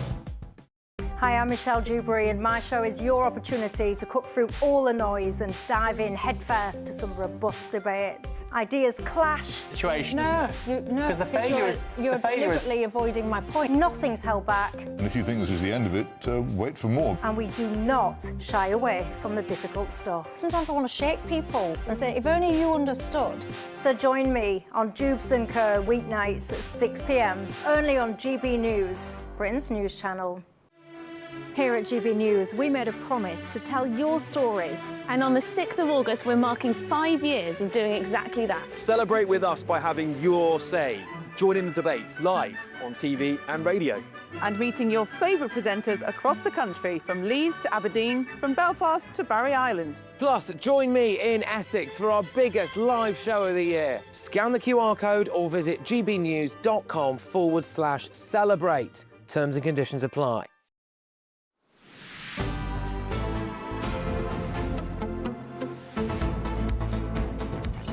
Good afternoon, Britain. 27 minutes after 1 o'clock, and Andy Burnham has been confirmed as the new leader of the Labour Party. Well, in his first speech as Labour Party leader, Andy Burnham said he would offer hope and thanked the outgoing Prime Minister, Sir Keir Starmer, as he said he was ready to lead. Well, let's speak to someone who knows a thing or two about Andy Burnham. Sean Woodward, he worked in the Cabinet alongside Mr Burnham under Gordon Brown. Sean, welcome to the programme. So, Sean, what did you make of Andy's speech? I thought it was a really interesting speech. I think he set out a direction of travel. We didn't get the detail that I know you guys all want to hear, and very understandably want to hear, but in truth, I think what's quite interesting about Andy is we're already seeing he's going to do it in his own way, and that doesn't mean that, for example, he's going to recall Parliament for a day so that we can have the kind of questions I know you want to put to him, because clearly what he's doing is saying there's no national emergency here. It's not about Russia attacking the UK. We don't need to recall Parliament. But what he is doing is saying, I'm going to have some time.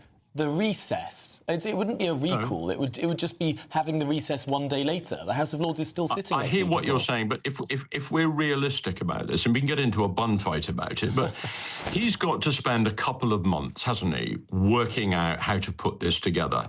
If we all genuinely want what Tom was saying a few moments ago, which is we wish the country well, then actually we'd probably all say simply turning up in Parliament, answering all your questions, which you can't possibly have all the answers to at this moment. He's been quite wise, isn't he? He's saying, I'm going to go away, I'm going to put this together, I'm going to get my new team up and running. And then, of course, they will face Parliament, and they will face you guys every single day, every single hour, 24/7. Some might say that he's being evasive, really, but some of the policies that he has talked about, so number 10 North, for example, how then, applying your logic, could he possibly have the infrastructure in his mind to construct such a nation? Well, I think we got some good clues. I think he believes very clearly in decentralisation. I think his experience of Manchester is going to be very relevant there. I think it was interesting hearing your interview with Sadiq Khan a few moments ago about the value, for example, of having the mayor in the House of Lords, access to power and so on. I think all that fits with decentralisation. But, you know, the thing that's really occurred to me is when he talks about changing some of the levers as they would apply to, say, water or rail or energy, none of us actually think the current setup with water, for example, think about Thames Water, is that really working? And in saying that he wants to actually look at those controls, the power and where the power sits, I think it's going to be incredibly important what he comes up with. I don't expect him to come up with it tomorrow, on Monday. But yes, by beginning of September, we should expect some big answers to those questions. But putting a bunch of failing companies and moving them from the liability of investors to the liability of HM Treasury might not be what the bond markets are particularly wanting to hear. If suddenly the Treasury and the new Chancellor has to, as his or her first action, take on tens of billions of pounds of debt of these companies that the government is suddenly going to take over, might it be more likely that actually Andy Burnham takes the Manchester model of quote-unquote public ownership, which isn't nationalisation at all? It's strong regulation and sort of pretend branding over the private companies that actually run the buses and the trams. Oh, I think just the buses in Manchester. And ultimately, that's what we have already. Ofwat tells the water companies how much they can charge. We've got an energy price cap set by Ofgem. All of these companies that we're pretending are in the private sector are actually run by quangos. Well, these are good questions, but let's first of all ask ourselves, has privatisation worked for water? Yes or no? And it clearly has not. I think that's a really debatable point, actually. I don't want to go down a rabbit hole. He's asking a question. Look at the state of the infrastructure of our water system. Was the infrastructure better or worse in the 1980s? Well, it is clearly crumbling, and if you haven't seen that and noticed it and heard what people are saying, the same is true of rail, the same is true of energy. But let me have a go at answering your questions. Yes. What he's proposing is that we've got to recognise it's not working. An economy, for example, that for the last 15 years, and I hear what Tom has been saying, but for 15 years under the Tories, productivity was around 1.5%. For the period that Labour was in government before that, it was nearly 3%. Now, in 2 years, you can't expect it to have been turned around. But what I hope is going to happen under Andy, and I say hope because that's where we've got to be right now, is that he's going to take what he's learned, and he does believe that we have failed on, for example, water, energy and rail, that there is a better way of doing it. His big trick, if you want to call it that, is decentralisation, giving power back, putting it back to the nations, putting it back to Northern Ireland, Scotland, Wales, all over the United Kingdom, giving power to the Mayor of London, more power. If that's going to get more houses built, if that's going to help us deal with the challenges of AI, if that's going to lead to more growth in the economy, we should welcome that. We aren't going to get the answers to those questions next week. We should begin to get some of the shape of that in detail, I think, after a couple of months. But look, he set the direction out this morning. Do I think there is reason to be hopeful? Let's go back to those voters in Macclesfield. In May, they voted all 32 local government seats to come out of Labour's hands and give them to Reform. 6 weeks later, that vote took place. It brought Andy Burnham in, and his votes added to more than every single other political party, including Tom's former party. Sean, we do so I'm appreciate hopeful. that. We have to leave it there for time reasons, but very fascinating talking to you. Now, I happen to agree with Andy Burnham, by the way, when it comes to privatisation. I don't think it's worked for water and all the other utilities and everything else. I think it's been a disaster. We need a longer period of time to discuss the particulars of this. We'll have to have you back, Sean Woodward. Thank you. Sean Woodward, thank you very much. He worked in the Cabinet alongside Andy Burnham under Gordon Brown. Thank you very much. Well, there is lots more still to come on today's programme. In the latest foreign aid fast, the government signed off £153 million in aid to Pakistan, despite that country refusing to take back the notorious Rochdale grooming gang ringleader. Yes, well, Shabana Mahmood promised that she'd use all the levers, but perhaps not that one. Seems odd. All of that and much more to come. You're with GB News, Britain's #1 news channel.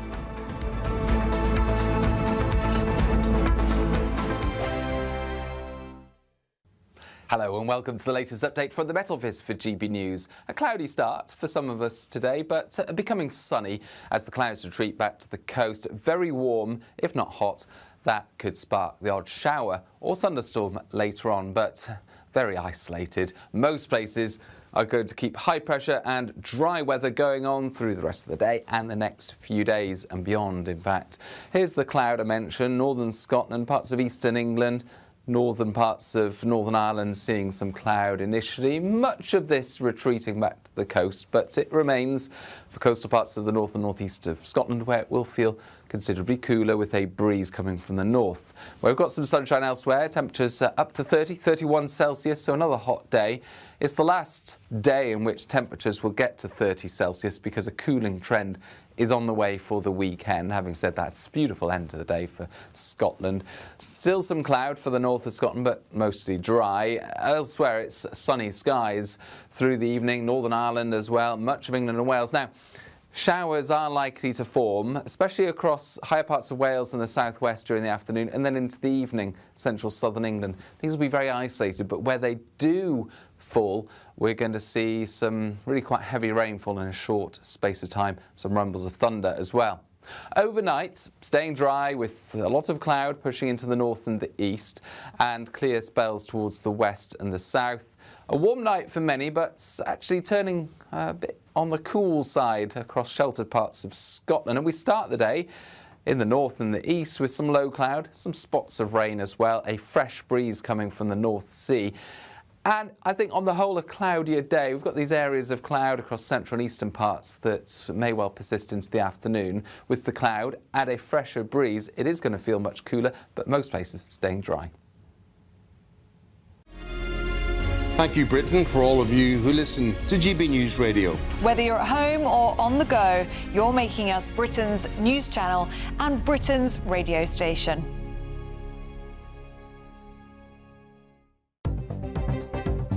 Good afternoon. This is the latest AI travel news from gbnews.com. There is a collision on the M5 northbound between junctions 8 and 7 in Worcester, causing slow traffic. The M40 northbound between junctions 15 and 16 in Warwick is affected by a reported collision. In Scotland, the M8 eastbound between junctions 24 and 23 at Dumbreck has lane restrictions causing queues. Across Wales, the M4 westbound from J48 Hendy to J49 Pont Abraham is congested with possible delays. And on the trains, Avanti West Coast services are delayed between Crewe and Stafford. For more travel news, go to gbnews.com.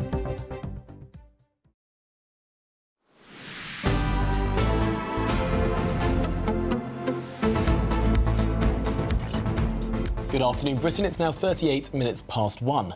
Now, a foreign aid row has broken out after the government signed off sending £153 million of taxpayers' money to Pakistan. Yes, that is despite the country refusing to take back grooming gang leader Shabir Ahmed. Currently, Downing Street is said to be doing everything it can to deport the Rochdale rapist, but it doesn't seem it's going to do that.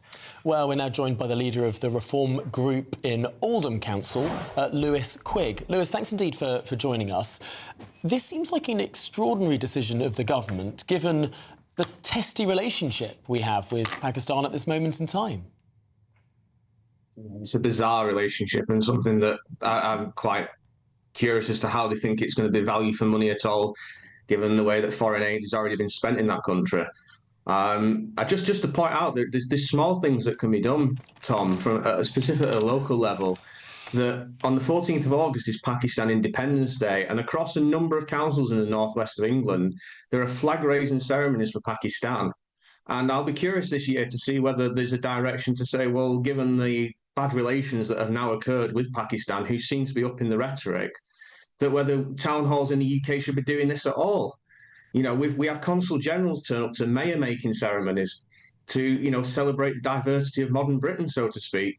But yet we are facing this man who we cannot seemingly deport, who has committed some of the most heinous crimes in criminal history, to be told by the Pakistan government, thank you very much for the £153 million blank cheque, but we're not taking the criminals that we basically sent over to you. It's a complete farce. But how stupid are we? I mean, you know, seriously, I don't even know why they're muting this and having the conversation about giving this foreign aid, because that is one of our levers. So what is it that is stopping Shabana Mahmood and all the team there who are prepared to sign this off from actually saying, hold on a minute, we're not going to sign this off until you take back one of your prisoners? And this is not something that hasn't been happening in the past as well. We've had difficulty sending people back for some time. It's a lack of political will, and I think there's a broader strategy at place where they basically are more scared of what Pakistan will do than what Britain will do. I think the fact that we are prepared to hand over £153 million and get nothing in return is bizarre. You know, if this was the United States, Donald Trump would be going, well, I'm sorry, but if you won't take them back, we'll cut all funding through USAID, which is effectively what they did. You know, there's no visa bans in place. There's no restrictions on visas at all. We seem to be just basically saying, you know, paying lip service to the people of this country while giving money to Pakistan. That's money that could be better well spent elsewhere, or even better still, spent in Britain, because that's where it should be spent. Well, Lewis Quigg, thanks very much indeed for joining us and talking this extraordinary issue through. Leader of the Reform Group on Oldham Council. Let's throw some of these questions to the former Immigration Minister, Tom Pursglove, now, because, Tom, it is true to say that the Labour Party has significantly cut foreign aid, and the money that they've cut is going into the armed forces. And this is a 3-year plan. This is a cut in foreign aid to Pakistan. And yet... it's difficult because there are these testing relationships. What would you do in this situation? Oh, I couldn't be clearer on this. Look, I legislated for visa penalties when I was the Immigration Minister, and funnily enough, Labour MPs voted against those powers at the time. But they are precisely the sorts of tools that you need in circumstances like this, because countries like the United Kingdom take their returns. If Brits abroad break the law and the country in which they break the law want to remove them back to the UK, we take them, because the right thing to do, it's the responsible thing to do. Countries should take their returns. But where they won't, you do need those powers to be able to We didn't take her name has just completely escaped my mind, the 15-year-old ISIS bride. Shamima Begum. Shamima Begum. We did not take her back. Well, she had her UK citizenship revoked and was then, you know, able to go back onto the citizenship in the country in question. That you're not able to leave individuals stateless. But the bottom line here is that the Pakistanis should take this individual. And so what this government should do is, without fail, pull the lever of the visa penalties, and you can have a range of things. You can stop visas altogether, you can cancel diplomatic visas, you can apply conditionality on certain types of visas. But they also shouldn't be doling out foreign aid to a country that is refusing to be supportive when the British people's views on this are very clearly expressed. Because why should UK taxpayers be going out there working hard, dipping into their pockets to support a country that won't support us? Stuart Thompson, do you think that Andy Burnham will be more bold on the international stage? We're now in an era of perhaps less soft power and more hard power, more Trump-like tactics. Is Andy Burnham a man who would be willing to use those sort of threats in order to get what he needs? Yeah, look, I don't know the details of that particular case, but it does strike me that labelling something as foreign aid when we don't actually even know what it's being spent on. Let's say, for instance, that it's helping survive children and babies. Would we then have exactly the same view on it as we do when it's just foreign aid and it's just completely it's just a label? So I would challenge on that, and I think there's differences between talking about visas and talking about nationalities. And I can't remember. I think he may have become a UK citizen, but I wouldn't swear to that. But anyway, there are challenges in that as well. So it's not a he was a dual citizen. Dual citizen. He was a dual citizen. Yeah. So it's difficult. But sorry, to answer your point, which is that I think one of the things that he will take a very clear line on is actually from Starmer, who in the international setting has. But, you know, you have to look at the praise he's gained, both from keeping us out of the conflict in the Middle East, but also our support for the Ukraine as well. So on international issues, actually, he's got a very clear lead to take from Starmer himself and Starmer's era. Issues like this will always come up. All governments of whatever colour and persuasion always have issues like this that come up that need to be dealt with. We'll have to see what the government deals with and how it responds. Isn't the problem that we rely on Pakistan for quite a few things? So counter-terrorism and security cooperation, also migration and management of borders, because we do actually use them for a lot of that. Also, a smaller portion for supply chains and imports. So aren't we? The problem we have is that whilst we do have some levers, our leverage is actually quite small. So there is that sort of cooperation, but I would argue that returns cooperation in particular is fundamental. You know, as I say, we take our returns. That is what responsible countries around the world do. When it comes to things like national security and criminality, intelligence sharing, again, that is mutually beneficial to both sides to have that cooperation. I think when it comes to UK aid, because of the nature of it, because it is UK taxpayers' money that is going to countries around the world where the UK government wants to provide assistance, I don't think it's unreasonable to make the point that the sort of conditionality around that is that it should be in line with our values as a country. And this is a horrendous individual who's committed appalling criminality. And I think, you know, the Pakistani government could take this individual back, and that would show some goodwill to the UK. All right, Thomas Perksler, thank you very much, and Stuart Thompson, thank you. We should issue what the Foreign Office said in response to this. They say the aid would be used to help build a safer, more resilient Pakistan, which would reduce security and migration risks to Britain. All right, now to some breaking news. To bring you Oscar-winning Irish actress Brenda Fricker, best known for her roles in My Left Foot and Home Alone 2, Lost in New York, has died aged 81. Her agent has given us this information. So just to reiterate, Brenda Fricker, she's an actress and an Oscar-winning actress. You may have seen her in My Left Foot, Home Alone 2, Lost in New York. She's died aged 81. Yeah, a famous pigeon lady of Central Park. I think she played a very, very memorable performance. But this is Good Afternoon Britain on GB News, and there's lots more still to come on today's programme. Yes, we'll have more reaction to Andy Burnham becoming the Labour leader. Is this the best hope for Britain? But if you're in some search of some holiday sunshine, want to get away from all the politics, well, here's the weather on the European continent.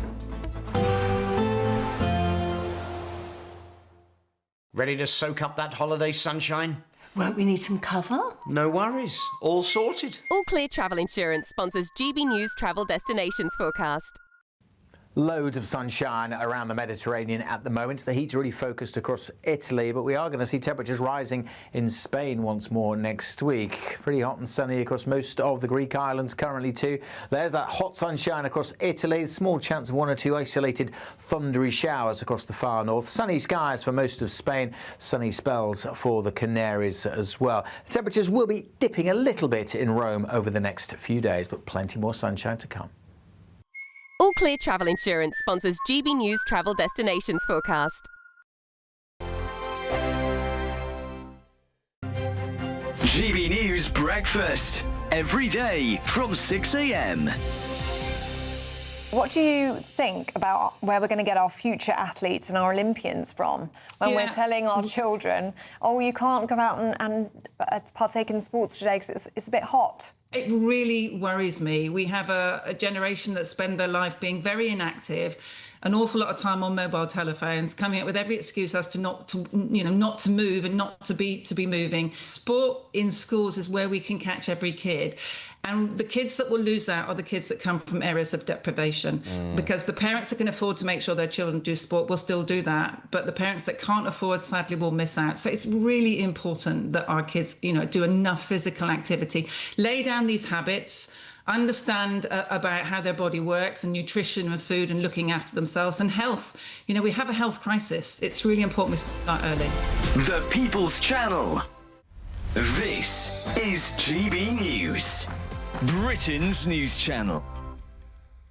GB News entertainment editor Alex Davies joins us now. What a woman, what a voice, what an incredible life. What more can you tell us? Yeah, like you said, she's a singer whose songs have transcended generations, really. Everybody knows Total Eclipse of the Heart. Everybody knows Holding Out for a Hero. She's been awarded an MBE. She represented the UK at Eurovision. And it's just very sad. Tributes have already started to pour in from across the showbiz world and just fans in general, you know. This is somebody who's, like I said, transcended generations with her music and will continue to do so posthumously. Well, Thanks so much. I met her just once in a green room. She was an absolute delight, and even speaking, she had that great rasping voice. oh, what an incredible voice. Incredible voice. GB News, the People's Channel. Britain's newsroom. Weekday mornings from 9:30. So you go along to the car showroom and only like 10%, at most maybe 15%, pay cash. The rest buy on some form of financing. And you often buy, it's a bit like a mortgage, and you buy, it's like buying a mortgage from the estate agent, which we all know is a terribly bad idea. But this is what people did. And the deal is, the scandal is, the guys in the showroom were acting as dealers and brokers, and they were in many cases inflating the interest rate that you paid so that they could get bigger commission. And they didn't declare that. So you basically ended up paying more for your car than you would otherwise have done if you'd gone into the open market and found yourself, you know, a better deal. How did that come to light? Well, over many years. I mean, this has been going on since 2007. GB News, the People's Channel.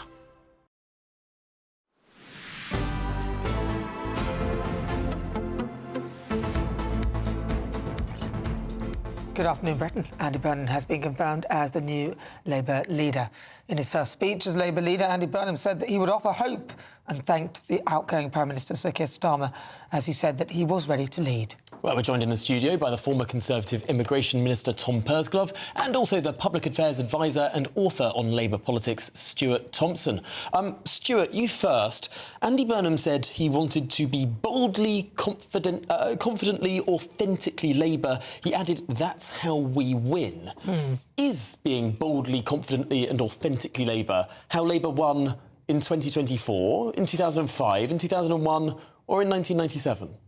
Well, I would argue that it was. I mean, I would argue that there is a clear line of history and approach that runs through what those governments did, and incredibly electorally successful party under Blair, Brown for the last bit, but obviously not quite so electorally successful under Brown, and then through to Keir Starmer. So, look, it's about representing communities. It's about being seen to be defending those people that don't have a say or feel they're disconnected from society. So, again, Burnham mentioned it, the take back control, frankly, there was no such thing. That didn't happen. This is his way to try and make sure that power does come back. But it sounded like it was a criticism of Starmer, who some people on the left of the Labour Party have criticised as Tory light. They say that about Tony Blair as well. But in the last half century, they're the only people who've won elections. No, look, and it's a fair point because, look, arguably Labour come into government on those rare occasions where they do come into government, being a little bit Tory, being a sort of a Tory light to regain the trust of the country, of the media, and then it's a case of whether they can go on to do something radical. So you could argue 2 years of Starmer is the reassurance, the time of Burnham is the more radical aspect. All right, Tom, now we've heard from others who have spoken to us that it's fine that Andy Burnham hasn't answered the questions because, of course, he can't be able to answer all the questions because he's only just, got in the seat. He's not even fully Prime Minister. Should he really, though, be more prepared? I think it's a nonsense. I mean, what Sean Woodward was saying, with the greatest of respect, I would suggest that Andy Burnham's had far more opportunity to prepare and to roll the pitch upon arriving in Downing Street and to be able to front up to Parliament on his plans than most, because if you think about so many incoming Prime Ministers, Keir Starmer had to fight and win a general election. Rishi Sunak had fought that Conservative leadership election in the sort of summer of 2022. Liz Truss had done the same. Boris Johnson had to set his pitch up and had a very vigorous campaign with Jeremy Hunt in the country in front of not just the Conservative membership, but also the wider public. So, to me, he really, really should be in a position to do much better in terms of fronting up and telling us what he's going to do. Because he hasn't had to fight that election, he's had the time to prepare. He's had those weeks to think about his personnel, to think about and communicate his policy. He's had far much more opportunity than other comparable new leaders coming into office. All right, well, listen, thank you very much for that. That's Tom Purcell-Glover, former Immigration Minister for the Conservative Party, and also Stuart Thompson, who's a public affairs advisor and author on Labour politics. Well, it's absolutely fascinating. We now have a new Labour Party leader, the 20th in the party's history. Much more reaction to Andy Burnham becoming that Labour Party leader and indeed the next Prime Minister after your weather forecast.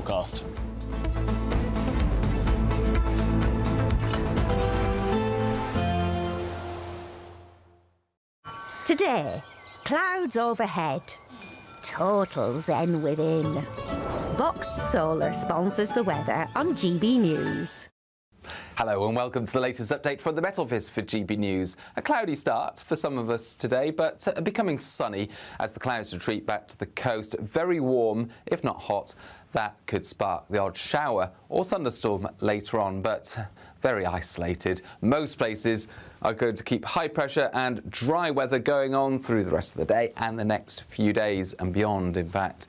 Here's the cloud I mentioned: northern Scotland, parts of eastern England, northern parts of Northern Ireland seeing some cloud initially. Much of this retreating back to the coast, but it remains for coastal parts of the north and northeast of Scotland, where it will feel considerably cooler with a breeze coming from the north. We've got some sunshine elsewhere, temperatures up to 31 Celsius, so another hot day.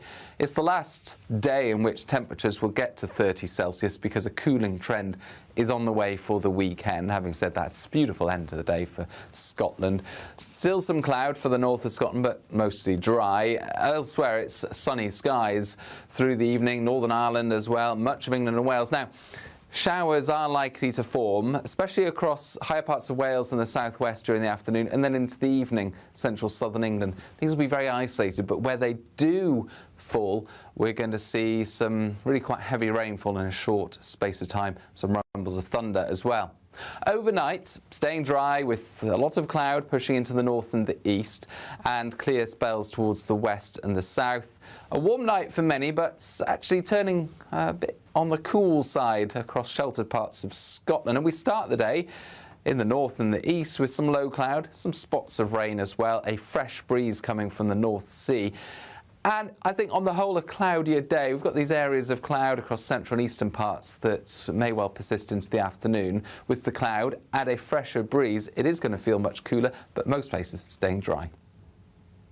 Today, clouds overhead, total zen within. Boxed Solar sponsors the weather on GB News. It's a Great British Giveaway Golden Summer Celebration. Your chance to win 2 fantastic prizes. There's an incredible £60,000 in tax-free cash. Plus, you'll also get your hands on a fine gold bar worth over £5,000. For a chance to win £60,000 in tax-free cash and a real gold bar, text GOLD to 63225. One entry costs £2.50 plus one standard network rate message. Or text BONUS to 63225. 5 entries cost £5 plus one standard network rate message. Go to gbnews.com/win. Entries start at £2.50. Call 0903 686 3232. Calls cost £2.50 plus your network access charge. Or post your name and number to GB22 PO Box 8690 Derby DE1 9TT. UK only. Entrants must be 18 or over. Lines close at 4 p.m. on the 21st of August. This is a network giveaway. Entries will be pooled. Please check the closing time if listening or watching on demand. Do you trust what you're being told? Good, because neither do I. Those are just facts. I'm Alex Armstrong, and on my show, we'll expose the spin. Well, I want to answer that, because you didn't let me last time, because you always speak over me. The broken promises. To deny that is denying the truth. And the hypocrisy. We can allow. You think we can allow? Politics, policy, parliament. Nothing is off limits. No sugarcoating, no fear of offence, just the truth laid bare. Tune in every Saturday and Sunday at 9 p.m. for Alex Armstrong Tonight, only on GB News, Britain's news channel. As soon as it hits 11 and the headlines come in, Late Edition brings you the breaking news from all the front pages. because the news is going to happen. So get a head start today. Patrick Christie's tonight, Late Edition. Alex Armstrong tonight, Late Edition. From 11 o'clock every night. Only on GB News, the People's Channel, Britain's news channel. I've been in Westminster for a long time, but I know that though power may be here, its effect on people's lives is across the whole of the country. We may be where rules are made, but it's where they're implemented that matters. Join me, Jacob Rees-Mogg, for forthright and frank discussion on where Britain has come from, where it's going, and where it will end up. That's State of the Nation, Monday to Thursday, 8 to 9 o'clock. Vox Populi, Vox Dei.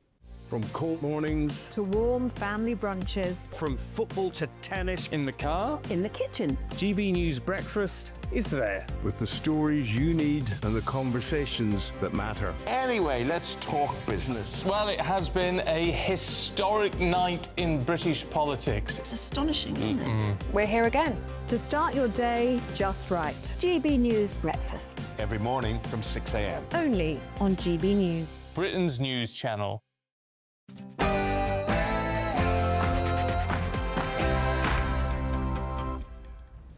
Good afternoon, Britain. It's 2 o'clock on Friday, the 17th of July. I'm Tom Harwood. And I'm Nana Akua.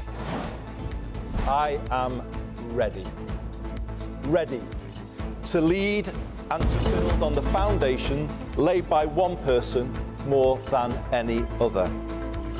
Andy Burnham has been confirmed as the new Labour leader, paving the way for his coronation as Prime Minister on Monday, saying that he'll be a leader not only for the North, but for the East, South and West. This is Labour's last chance to change, says Andy Burnham, a chance to create what he calls a distinctively Labour government. What does that mean? What policies are there? We still don't know, and he's the Prime Minister on Monday.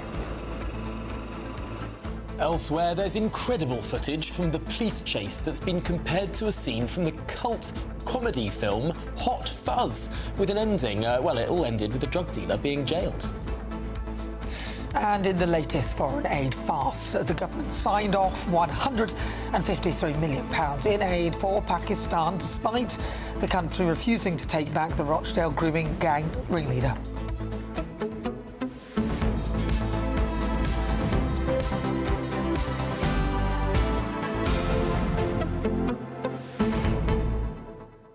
Well, there we have it. Keir Starmer, no longer leader of the Labour Party.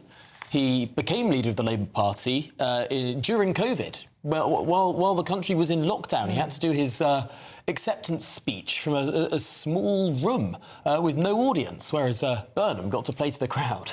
Well, I mean, I actually think he did quite... I mean, he sounded good, didn't he? Really good sound bites. A couple of word salads in there, mixed in with some other things that didn't make too much sense. There wasn't much commitment in terms of what he was really going to do.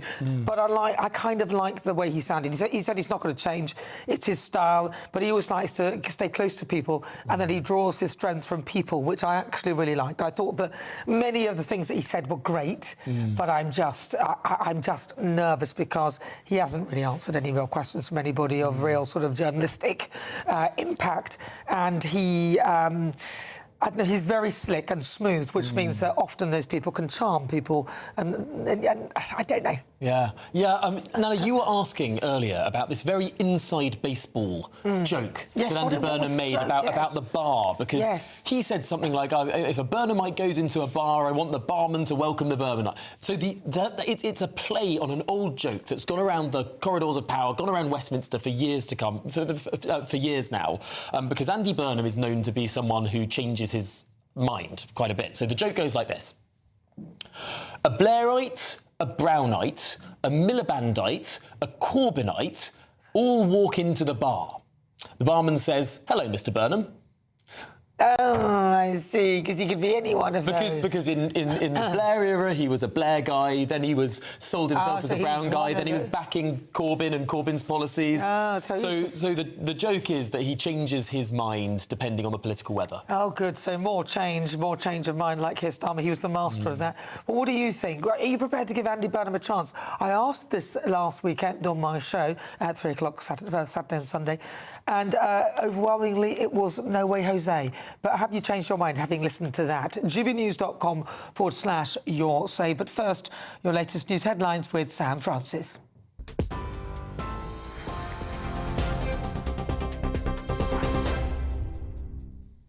Thank you both, and a very good afternoon to you. Well, the top story this hour, news we have been following this afternoon, that Andy Burnham has now been declared as the new leader of the Labour Party and is now just 3 days away from entering number 10.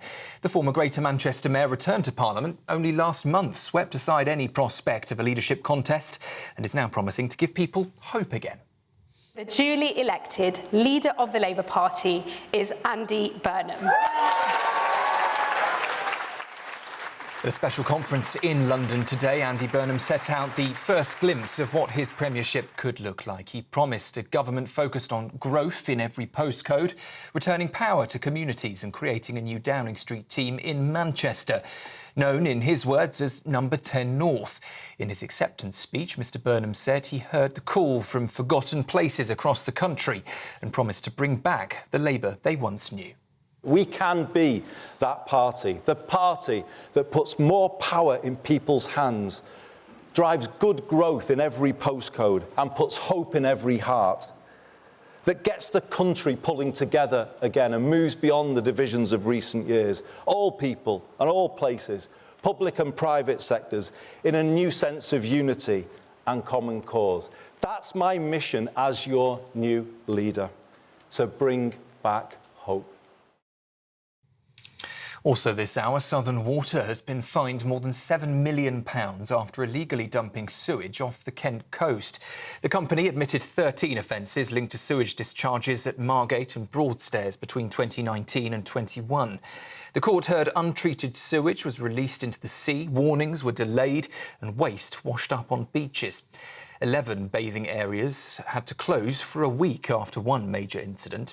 The judge said Southern Water had a long history of criminal non-compliance, but the company says it is deeply sorry and has made major changes since the offences took place. Queen Camilla is marking her 79th birthday today with a major new initiative to champion children's reading.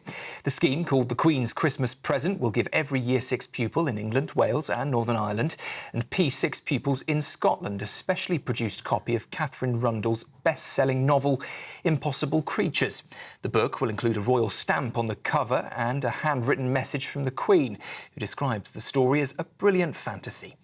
The project forms part of the National Year of Reading, with the National Literacy Trust coordinating distribution through schools, hospitals, refuges and food banks. MPs are warning that limited access to legal aid is creating an unacceptably high risk of miscarriages of justice. A new report says that the financial threshold for criminal legal aid in magistrates' courts is shockingly low. The threshold has not been uprated since 2009, despite prices rising by more than 60%. MPs say people earning the national minimum wage may be judged too well off to qualify and are now urging ministers to increase the limits in line with inflation and the cost of living.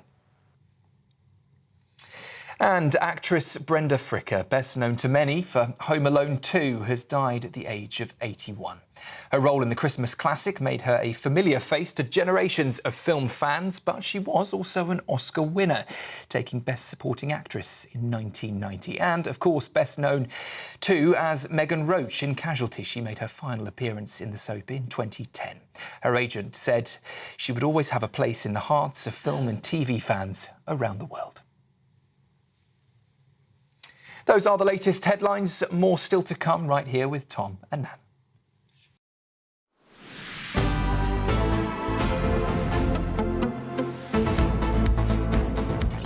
Thank you, Sam. It's 7 minutes after 2 o'clock. Now, I did ask people on Your Say what they thought about Andy Burnham, and lots of you were quite quick on the uptake. Bernadette says, encouraging speech, but it's all fur. And, I've lost it there. It's all fur coat. We need to see some action. Ferry Mary says, Gretchen Marx had Burnham eyebrows, nose and glasses. They've got a good sense of humour on it. Yeah. Carol says, Burnham's wife doesn't press his shirt collars very well, does she? I dare say. He might press his own. That's what I know. I find it funny, the comments here. Yeah. And Jackie says, Burnham has not a single drip of sincerity in his voice or demeanour. He has as much charisma and personality as Sadiq Khan. Me. So they're not saying that he did really well, but I personally thought he came across really well. Whether he does anything is another question. Well, of course, in his first speech as the new Labour Party leader, Andy Burnham said he would offer hope and thanked the outgoing Prime Minister, Sir Keir Starmer. Oh, and now joined by GBNews' political editor, Christopher Hope, who has more. So, Christopher, Andy Burnham was saying he was going to offer you. Well, yes, I was in the room. Hope was there for that speech there, Tom Nana, I suppose, if you put it that way. I think that I've seen him speak 3 times now since he became the MP for Makerfield, once at Ashton Town Football Club, once at the People Museum in Manchester, and now at the TUC conference when he's when he's unveiled as the new party leader. Today was the best speech he's given, no question. It was better than the one he gave on Tuesday in the Hillsborough debate as well. I think it was more cogent. It made a degree of sense. He was talking about the way people feel left behind around the country, north, south, east and west, in all parts of the country. They feel as though things that the state owned, that they felt worked for them, are now owned by far away private individuals. One line stuck out to me when he said, the right used the phrase take back control, but they're the ones who gave it away in the first place. And that will strike a chord, I think, with left-wing parts of the country, those areas that will need to vote Labour to return him if he wins the next election. He said twice, I am ready, because many feel he isn't ready because he hasn't been an MP for quite a while. He's barely been an MP in Parliament before he's been made Prime Minister. I have a plan. I will always stay the same. And that's almost a nod to the joke you mentioned there about which Andy Burnham are we going to get, a centrist, a left-winger, a moderate Labour MP. Who are we getting? He thinks, he believes and knows what he believes in. It'll be a distinctively Labour government he'll be leading. So after the speech had finished, I spoke to a couple of senior figures in the Labour movement, starting with Sadiq Khan, who was made Lord Khan yesterday by Keir Starmer. I want to know from him what skills you can bring from being a Metro Mayor to going straight into 10 Downing Street. People are frustrated, they're fed up, they think that my profession doesn't work for them, we're not on their side. And Andy's talking about, bringing about a circuit breaker, try and change the way we've done stuff. And Andy's learnt a lot as a member of the Cabinet, Shadow Cabinet, as the Mayor of Greater Manchester. He's been both an insider and an outsider, and I think he gets the challenges we face, but has the solutions as well.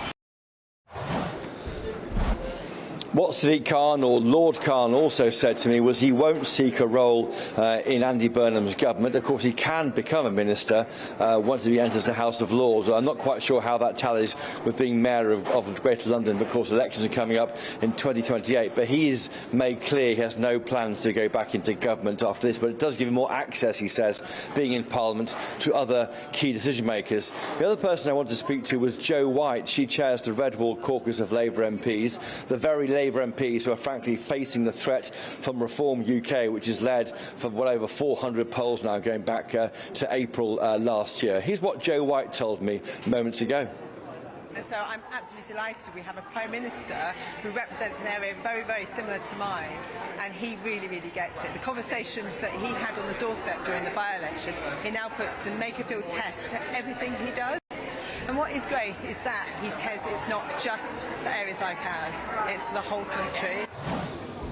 We also heard from Melanie On, and we haven't got that clip for you now, but she's on the NEC, the National Executive Committee of the Labour Party, vital person in deciding next steps. She made clear the party does not want an early general election. They know about the issues that befell Theresa May or becoming a hung parliament after going early against Jeremy Corbyn, believing the hype in the polls that she was miles ahead, and she wasn't, and she was poor, of course, at campaigning. polling. So obviously there'll be pressure growing over the coming months to go for that early general election before July 2029. But many MPs will say, don't do it, we might lose our seats to Reform UK, and they want to give more time for Andy Burnham to breathe in his job. But he says there, 4 decades of neoliberalism haven't been kind to places that built our party. If he wants to change that, that is Labour going directly for voters who have switched to Reform UK. Let's see if it works. Christopher Hope, thank you very much. I wonder how Melanie On voted when she was in the NEC for Burnham. The first time round. Yeah, the first time round. Because it would be interesting. Because if he gets wind of what she actually did, if she didn't vote to have him in, he might be able to. It wasn't a full vote of the NEC. It was a vote of the officers of the NEC. So she would not have voted, maybe. I don't know if she sits on the subcommittee effectively that decides by-election candidates, but it's only, I think, 10 of them, and the committee, I think, is 3 or 4 times that. So, or 3 times that, I think. I'm going to have to check to see whether she voted, and if she did, and whether Andy could find out how people voted the first time round. I don't think the votes are public, although we did learn afterwards. I think there were leaks because we know that Keir Starmer voted. Yes, we know he voted. And he voted to block Andy Burnham. But, well, it's a new page that is being turned over in the Labour Party book. Why don't we speak to a former Labour Party member of the European Parliament, Sean Spires. Sean, thanks indeed for getting in touch and joining us. This is a moment for the Labour Party to perhaps be seen once more as something new by the country. Will they rise to it? Well, I hope so. Andy Burnham will be the 7th Prime Minister in just sort of 10 years and 4 days, I think. So you have to have sort of moments of hope before the disappointment. And I thought it was a good speech. Like Nana said, I think he's clearly been working up to this moment for a long time. So, yeah, let's give it a go. I think it's in everybody's interest, isn't it? Whatever party you support, that we make a better fist of government than we've managed to make in the last 10 years or so. Do you feel that it's been wise that he hasn't answered questions and hasn't opened himself up for scrutiny? Yes, I do. I think he's made some substantial speeches, 2, I think, good speeches laying out where he's coming from. If he was, I don't want to be rude about your profession, but if he laid himself open to questions, it'd be who's going to be Chancellor, who's going to be this, who's going to be that, and he's trying to do some sort of serious thinking and serious preparation, and the media has changed a lot. We talk about sort of 24-hour media in terms of television, but of course you've now got TikTok and Insta and all these kind of social media, and it derails governance, I think. I'd quite like to get back a little bit to when sort of, Harold Macmillan could get off a plane coming back from a summit and asked if he had anything to say and say, no, I don't think so, actually, and walk past the press. Maybe you need a little bit more scrutiny than that, but I think kind of like, his job will be to run the country, not to give a commentary on running the country. Now, he also said that he wanted to be distinctively Labour in his political direction. It was a sort of veiled criticism of the last 2 years. People criticised, of course, Keir Starmer during the general election campaign of sounding a bit Tory, making those promises on tax, accepting even Conservative MP defectors to the Labour Party, multiple Conservative MP defectors. He was seen as perhaps not being Labour enough by some people on the left of the Labour Party. And then, of course, Tony Blair, he was seen as being a bit of a Tory as well by people on the left of the Labour Party. In fact, I think arguably the last time that Labour won a decent majority as something that was unquestionably authentically Labour, you have to go back to 1966 and Harold Wilson. I mean, within more than the last half century, Labour hasn't won an election by being, quote-unquote, authentically Labour. Yeah, I don't know. I think that does a disservice to Keir Starmer's victory. It was, if you look at what Labour's done, as distinct from how they've spun it and how they've been kind of commentating all the time and reacting to press, they've got a very working class, the most working class government and cabinet we've ever seen in the country. Big boost to NHS spending, big boost to council house spending for the first time in 40 years. So they've done some pretty a restoration of workers' rights, etc. So they've done some pretty left-wing stuff, but they've kind of always tried to hide it and campaign on other issues. Yeah, it's a paradox. No, it's an interesting point because ultimately, I think there is an argument there that they campaigned talking about their promises to keep taxes low. They campaigned saying that they wouldn't do, for example, that they wouldn't end the two-child limit on benefits. Now, a year into office, and they do end it, but they said that they wouldn't do that in the election. I mean, there does seem that perhaps there's been a bit of a bait and switch, telling the electorate that they'll be moderate and centrist, but then actually governing as a more centre-left government. Yeah, they are a centre-left government. I don't think they disguise that either in the election campaign.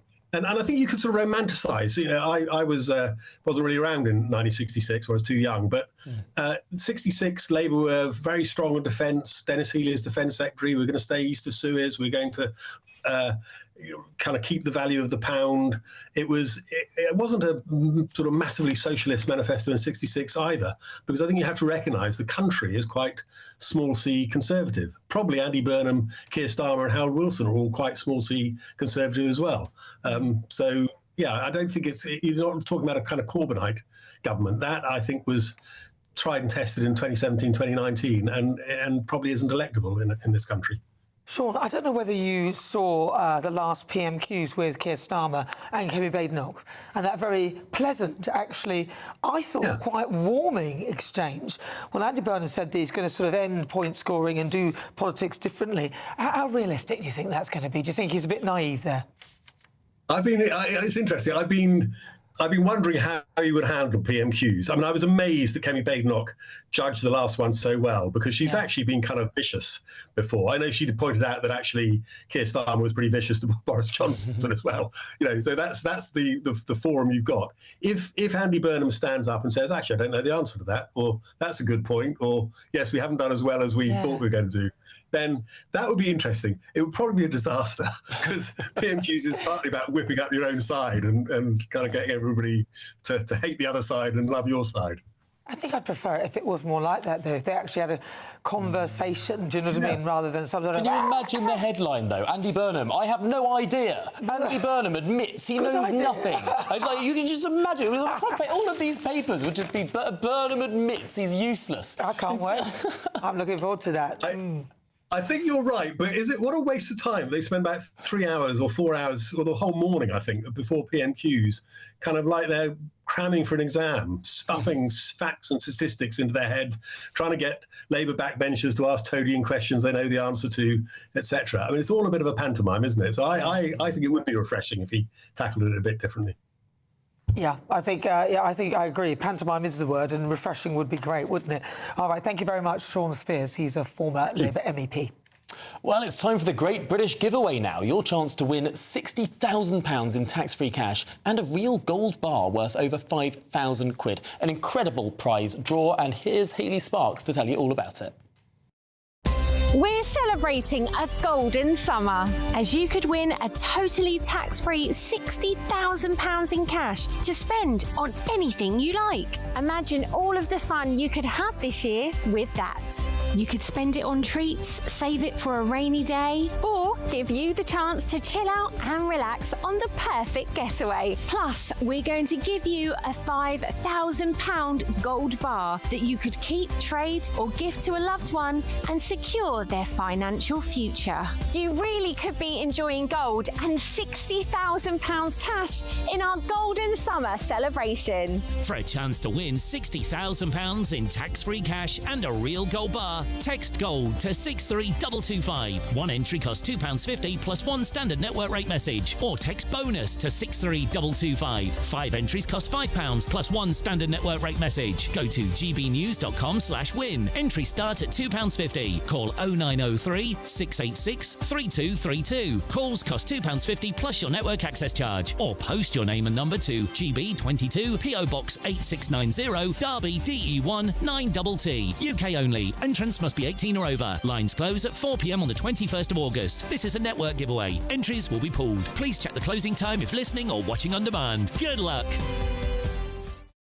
Good luck indeed. This is Good Afternoon Britain on GB News. Lots more coming up on today's show. Yes, in the latest foreign aid farce, the government has signed off £153 million in aid to Pakistan, despite Pakistan saying it will not take back a notorious grooming gang leader. Well, all of that and much more to come. You're with GB News, Britain's news channel.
Here at GB News, we made a promise to tell your stories. And on the 6th of August, we're marking 5 years of doing exactly that. Celebrate with us by having your say. Join in the debates live on TV and radio. And meeting your favourite presenters across the country, from Leeds to Aberdeen, from Belfast to Barry Island. Plus, join me in Essex for our biggest live show of the year. Scan the QR code or visit gbnews.com/celebrate. Terms and conditions apply. At the stroke of midnight, the news doesn't stop, and neither do we. Day in, day out. Forget stuffy late night TV shows. We're giving you a front row ticket to the centre of the political universe. Because breaking news doesn't wait for the morning. And neither do we. Join us for one of the most controversial and volatile times of politics in human history. A very big story. Big story over here. You won't get this anywhere else. The Late Show live at midnight, every night. Only on GB News. From the school run to the home run, watch a new show for all of Britain. He can say whatever he wants. A straight talking show where all voices are heard. And, you know, when are we going to stop talking about smashing the gangs and actually do it? With the stories that matter from every part of our country. There's a bit of a crash landing there for your Chancellor. Bold, fearless and standing up for you. That's me, Martin Daubney, 3 p.m. till 6 p.m, weekdays, here only on GB News. The People's Channel, Britain's news channel.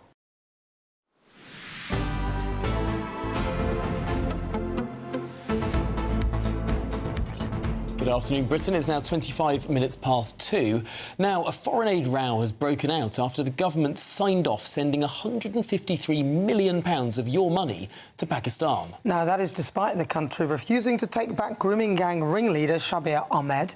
Currently, Downing Street is said to be doing everything it can to deport the Rochdale rapist. Well, we're joined now by the former government special advisor and senior fellow at the Adam Smith Institute, James Price. James, it does seem a little bit galling that the government is continuing to send so much money to Pakistan, despite Pakistan saying it won't take back this grooming gang leader. But I'm sure if the government were here, they might say this isn't money going to the government of Pakistan, it's going to aid groups, it's helping people, perhaps children, perhaps education, perhaps feeding people. I mean, who are we to take that away? A little bit galling is your characteristic tasteful understatement there, Tom. I think it's absolutely outrageous. And when you look at the quantum, the amount of money that we've been sending over every single year, not just Britain, but every other country in the West, many of whom in Europe will have had similar, sadly, stories like this of Pakistani nationals committing these most atrocious acts all over the place. The numbers themselves are completely eye-watering. And I know, as you say, that the government will say, oh, no, we're going to these lovely civil rights groups. It's going to people on the ground who most need it. Well, I'm sorry.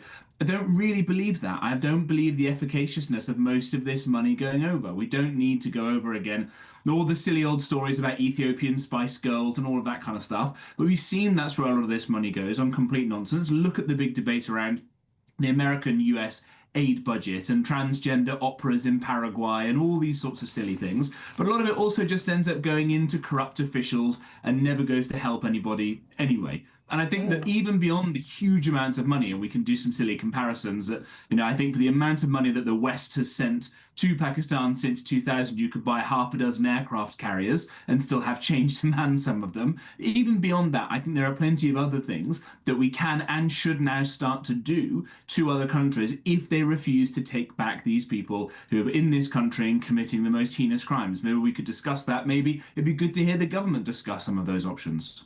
Well, I mean, their response was that it's rather than we shouldn't be using strong-arm tactics. They weren't even bothered about the fact that we were potentially threatening them with visas and things like that. But our Home Secretary said that she would be tough on this. And so far, it seems very odd that this has been signed off. I just don't understand. What do you think the reasoning is for them signing it off? Well, partly it's just uselessness, isn't it? Look, when Starmer came in 2 years ago now, although it feels a lot longer than that, as I said until I'm blue in the face, only 200 people across the whole of the British state changed jobs. 100 ministers, 100 special advisors. Everybody else stayed the same. And you can spend all day as a political appointee in a government department like the Foreign Office trying to stop things that you know is mad, bad and dangerous. And there'll still be plenty of people to outnumber you and outlast you and slipping away eye-watering eye-watering amounts of taxpayers' money on mad things like this. And it's not just this, but it's not just the money that we send as taxpayers. Everybody who is working here today has to work that little bit harder and make a few extra sacrifices so that money can go to these developing countries, only for them to not take their criminals back. But you also have a lot of people with ties to Pakistan, for example, who work here in Britain, and then they send money themselves in remittances back home to family members. I wonder what would happen if we were to threaten to tax those. Maybe we might see a little bit more compliance from the Pakistani government then, and they could take some of these abhorrent human beings back again, so we could start reclaiming a bit of law and order for British people in this country. Now, of course, the aid budget is the purview of the Foreign Office, but it is a little bit the purview of the Treasury as well. And if we're to believe the rumours, we may well be having a fairly hard-line Chancellor in the shape of Shabana Mahmood. Some people have been arguing this means that actually Burnham wants to put a more liberal person in the Home Office, that actually this would water down some of the reforms that Shabana Mahmood announced. But on the other hand, we could have someone on the purse strings who doesn't want this money going to quite so many foreign countries. Which of those two arguments do you buy most? Once bitten, twice shy, I'm afraid, mate. I think that whoever you have in these positions is going to end up with the British people suffering, more money going overseas to foreigners and less money for us here. All this stuff I bought for about 10 minutes that Shabana Mahmood was a hardliner, and she's definitely sane compared to most of her colleagues around the cabinet table, and that she at least understands that she's got to pay some obeisance to some of this stuff and sound like she's being tough. I haven't seen the boat stop particularly, have you? Haven't seen us leave the ECHR or change the Human Rights Act or send any money extra to the boats are down by a third, so say the Labour Party, and the data does suggest that is borne out, although I'm sure you're about to say, well, for a year under Rishi Sunak, they were also down by a third before they bounced right back up again. To quote the philosopher Meatloaf, Tom, you took the words right out of my mouth, absolutely. And look, so I'm sure that whoever comes in to replace Shabana Mahmood in the Home Office will be worse than her, because she's one of the few people in the Labour Party who seems vaguely sane and vaguely able to understand the level of oppressiveness that the immigration system as we currently have has put on all of us, not just economically, but culturally as well. If you know any young people trying to get a part-time job or a Sunday job, you'll know that. If you see the extra crimes that are caused by some immigrants, not all, you'll see that. This is a whole wide problem that we've got here. But the fact that you can't even send this horrible child rapist out of the country, like, are we all taking crazy pills? This is just mad. Absolutely, James, we would agree with you there. It's absurd. It really is. That's James Price. He's a senior fellow at the Adam Smith Institute. Now, the Foreign Office said that the aid would be used to help build a safer, more resilient Pakistan, which would reduce security and migration risks to the UK. Well, that's that. Let's return to Andy Burnham now, because he is the 20th leader that the Labour Party has ever had, and he'll be Prime Minister on Monday. Let's cross to his constituency of Makerfield and speak to our national reporter, Jack Carson. Jack, you've been speaking to some locals.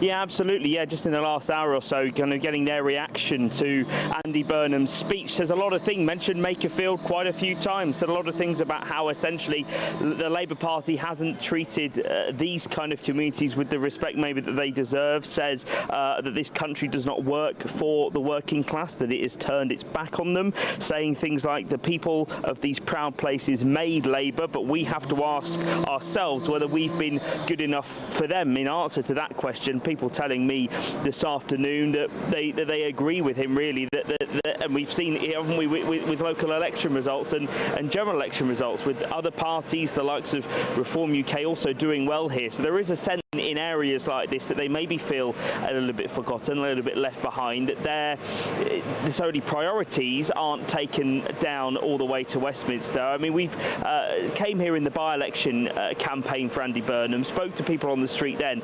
The things they were saying now haven't changed in the last few weeks.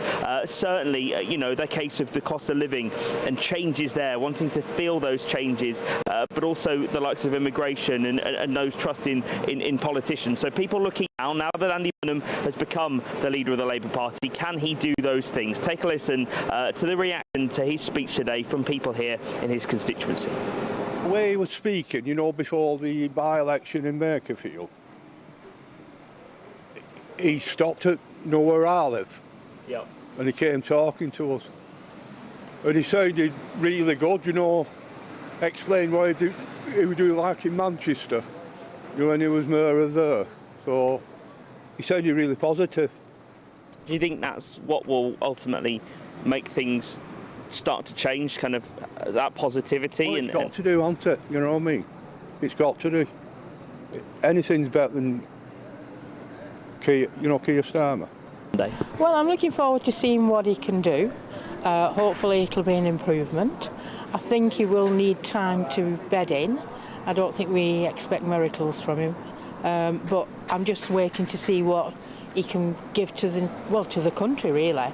Not just Ashton, to the whole of the country. Yeah, there is a real mix of people. Some people who are willing, as that lady just said there, willing to give him some patience to see if he can start to turn things around. Others may be more putting a bit more pressure on him to see if he can bring about that change a bit more quickly. Well, Jack Carson, thanks indeed for joining us there live from Makerfield. Really interesting to see how Makerfield reacts to how Burnham governs. Because I think Makerfield as a constituency took a punt, and they're really hoping that things will change. Can Andy Burnham now deliver the sky-high expectations that have been set up? That is a big question. I don't know whether they took a punt. I mean, I think it's the definition of insanity, doing the same thing over and over again and expecting a different result. I mean, they voted Labour repeatedly, haven't they? So, again, it's Labour, it's another Labour seat. Let's see if Andy Burnham Makerfield's a difference. Okay, that didn't really work, did it? Well, there's lots more still to come on today's programme.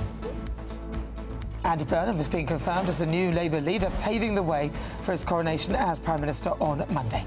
We'll also be discussing some extraordinary news out of the Welsh Senedd, where a Senedd member's office was attacked. That to come after your latest adverts, because you're with GB News, Britain's news channel.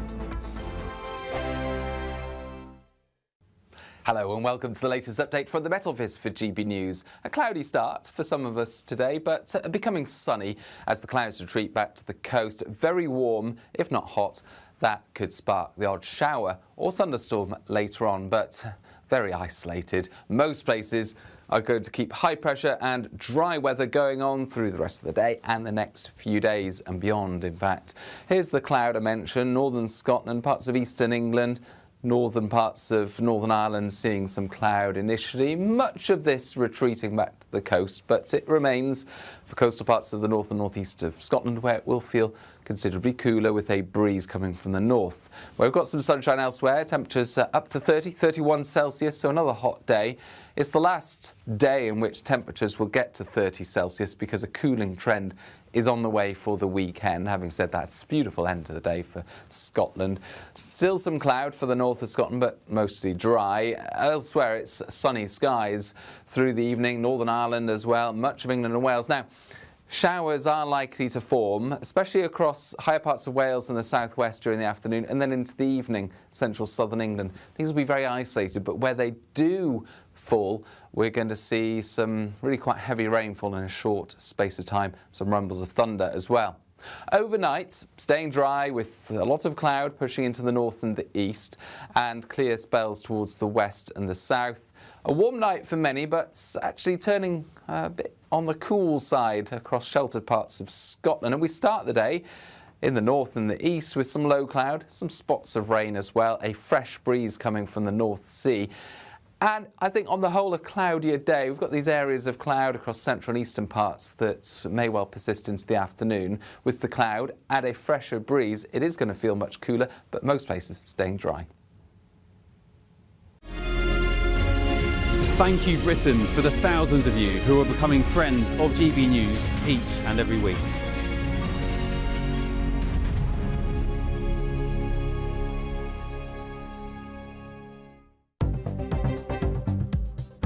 Good afternoon. This is the latest AI travel news from GBNews.com. There is a collision on the M4 westbound between junctions 5 and 6 in Slough. The M11 southbound between junctions 7A and 7 in Harlow is affected by a collision. The M5 northbound between junctions 8 and 7 in Worcester has slow traffic following a collision. In Scotland, the M90 northbound at junction 1 in Scotstoun has lane restrictions causing congestion.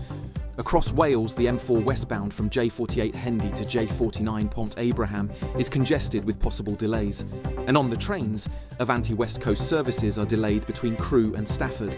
For more travel news, go to gbnews.com.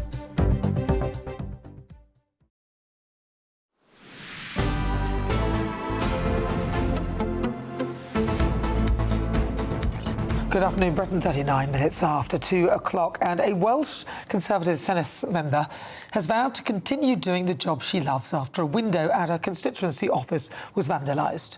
Yes, Natasha Asgar's Newport office was smashed with a large rock, causing significant damage. Now, a man in Newport has been arrested on suspicion of criminal damage and released under investigation. Well, joining us now in Newport is a Conservative MS for Newport, is Natasha Asgar.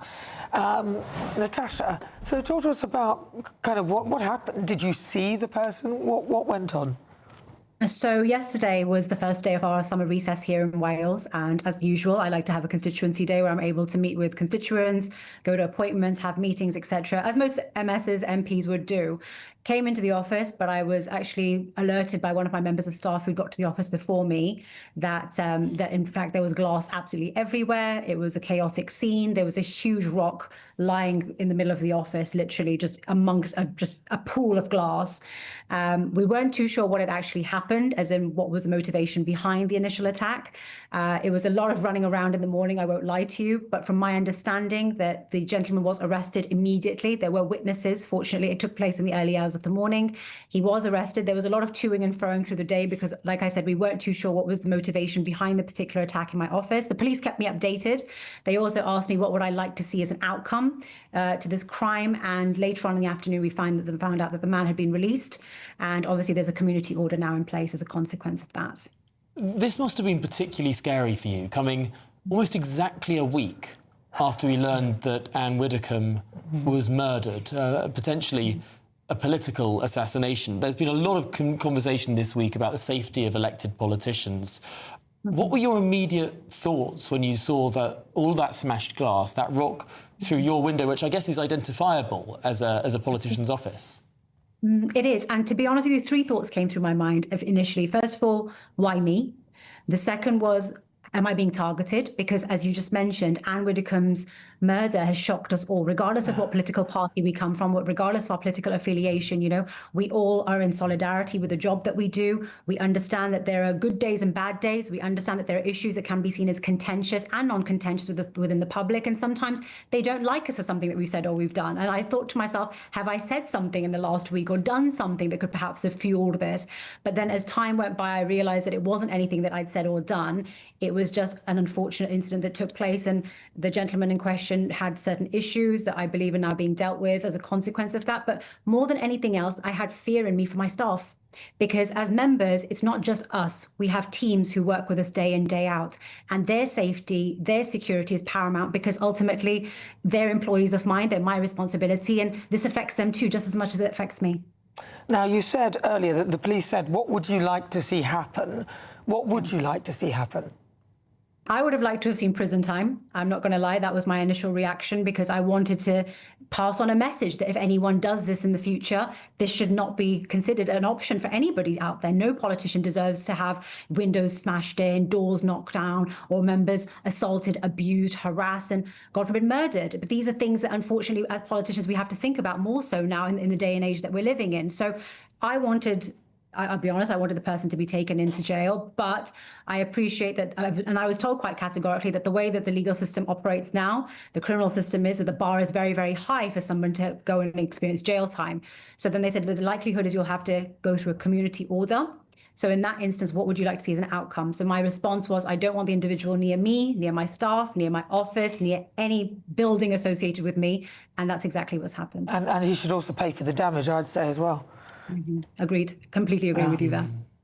It does seem that we are living in a strange political time, and I don't know if this is downstream from what we've seen in the United States recently as well. You know, attempts on the president's life, the assassination of a prominent political commentator, the assassination of a healthcare CEO, and here, 3 likely political assassinations in the space of the last decade. it feels like we are living through a really quite dangerous time, that there is this sort of bug in the air. It is. And I think as more and more people are understanding about what politicians do on a day in, day out basis, there's a lot more media savviness about people. I guess they're more interested in what we do as politicians here in Wales, in Westminster, in Scotland, in Northern Ireland. So I think that people are passionate about issues that are out there. We often hear, and I see your channel on a regular basis, you talk about cost of living, you talk about immigration, you talk about devolution, you cover so many bases. And I hear people on your show talking so passionately about issues that they care about, issues that annoy them, anger them, and they want to take that frustration and anger out somewhere.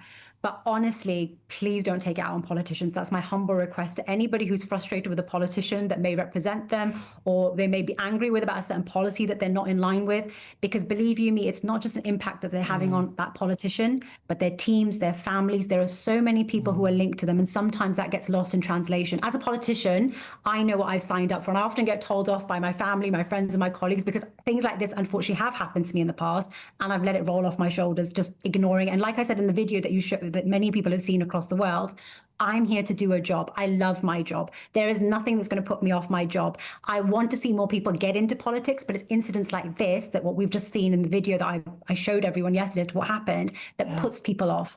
Women getting into politics, these are things that unfortunately don't do us justice. And I want people to understand that as politicians, please don't let this put you off. All right, well, listen, Natasha Ashkar, they're very passionate about her job, and I'm glad that hasn't scared her off, but I'm sorry that happened to you. She's the Conservative MS for Newport Isline. Well, this is Good Afternoon Britain on GB News. Lots more still to come on today's programme. Yes, a drug dealer has been jailed for more than 2 years after a police chase that's been compared to a scene from the cult film Hot Fuzz. Sounds like exactly the same. But now, if you're in search of some holiday sunshine, here's the forecast in Europe. Ready to soak up that holiday sunshine? Won't we need some cover? No worries. All sorted. All Clear Travel Insurance sponsors GB News Travel Destinations Forecast. Loads of sunshine around the Mediterranean at the moment. The heat's really focused across Italy, but we are going to see temperatures rising in Spain once more next week. Pretty hot and sunny across most of the Greek islands currently too. There's that hot sunshine across Italy. Small chance of 1 or 2 isolated thundery showers across the far north. Sunny skies for most of Spain. Sunny spells for the Canaries as well. The temperatures will be dipping a little bit in Rome over the next few days, but plenty more sunshine to come. All Clear Travel Insurance sponsors GB News Travel Destinations Forecast.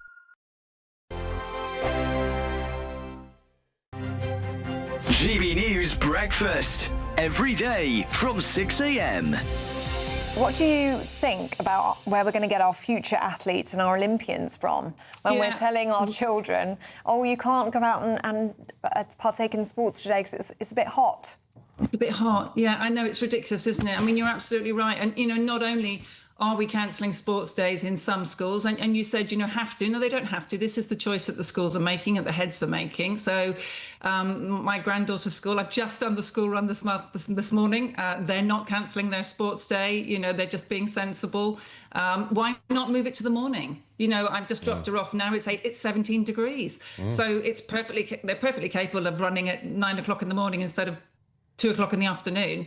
There's lots of ways that they could think outside of the box and do this. I mean, Labour is just about to cut 22% from the sports budget as well. GB News, the People's Channel.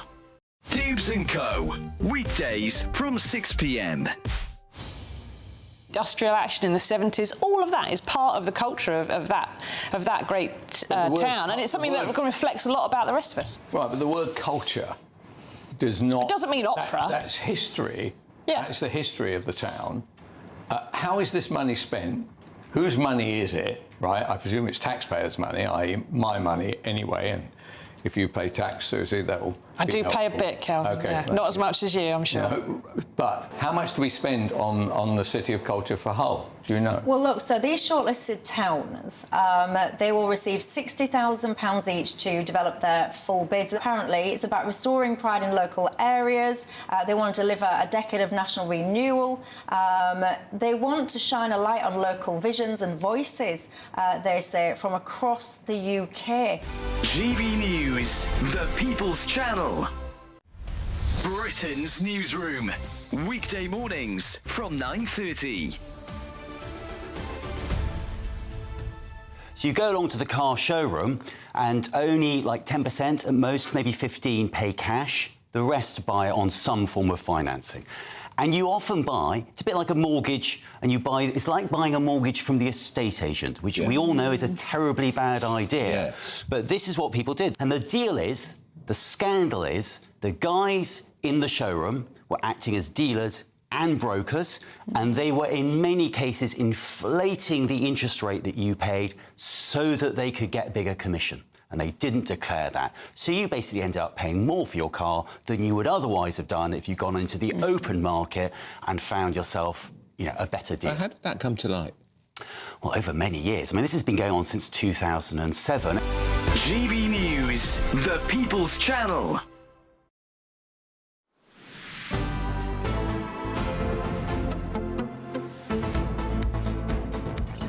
Good afternoon, Britain. It is 10 to 3, and a drug dealer has been jailed for more than 2 years after a police chase that's been compared to a scene from the cult film Hot Fuzz.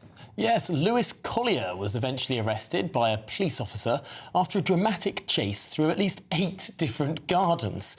Now, Collier was convicted of offences including dangerous driving and intent to supply cannabis. Well, we're joined now by GB News' national reporter Charlie Peters. Charlie, what more can you tell us about this? Well, Nana, they were taking a shortcut before. Let's bring you this clip now. Lewis Collier, the 21-year-old, he was arrested in Reading in April of this year after he apparently injured himself while crashing through a fence. According to this body-worn footage released to us by Thames Valley Police. Sped up for you there, as you can see. That police officer isn't that quick. But yes, he jumped through these fences, through those 8 gardens, as you said, Tom, in scenes reminiscent of the classic cult film Hot Fuzz, before eventually finding Mr. Collier beyond a collapsed fence, crawling away. The police officer shouts, "Stop, officer," with a taser. Now, the police said that Lewis had ran, and it became a bit like Hot Fuzz, referring to that film. And the 21-year-old, he was jailed at Oxford Crown Court yesterday for 2 years and 2 months for offences including dangerous driving and intent to supply cannabis. And break fences. Well, that is interesting, isn't it? That there was no conviction for the damage, criminal damage involved in this chase. But it began when the police, Thames Valley Police, spotted Collier's Audi A6 in Coronation Square. He then mounted a pavement, hit a car, drove into a pole on Southcote Lane, and then fled on foot. The chase through these gardens on your screen now started on Hatford Road, ended with him crawling along a path as the breathless officer, who was shouting at him throughout, "Lewis, stop, I've got a taser," finally got him to stay still. Collier did plead guilty to dangerous driving, possessing a Class B drug with intent to supply, possessing criminal property. He did plead guilty to criminal damage. I should stress that. I think that will referring to those fences he knocked down, and also driving without a licence or insurance, and failing to stop after a road incident, and also for failing to stop until there was a fence incident. He caused an offence. Very strong. Charlie Peters, thank you very much indeed for bringing us that remarkable story. Now, I've got to say, I feel like I've been slightly told off, perhaps not for being as naughty as that particular man that was arrested, time either. but no, by the entire country of Argentina. Because yesterday I said that, well, they don't really have any jobs, do they? They've got sky-high triple-digit inflation, they had 9 sovereign debt defaults, and football is all they had. Well, unfortunately, this is how they responded to me on Instagram. I don't know if I can quite see that from here. Anyway, the number of messages I think, don't we have about 500 of these messages that we can show? Perhaps not. I think not. I think that went well. Thank you very much for that. Listen, thanks for watching Good Afternoon Britain. I'm back tomorrow at 3. In fact, I'm doing Tubes at 6. Weather next.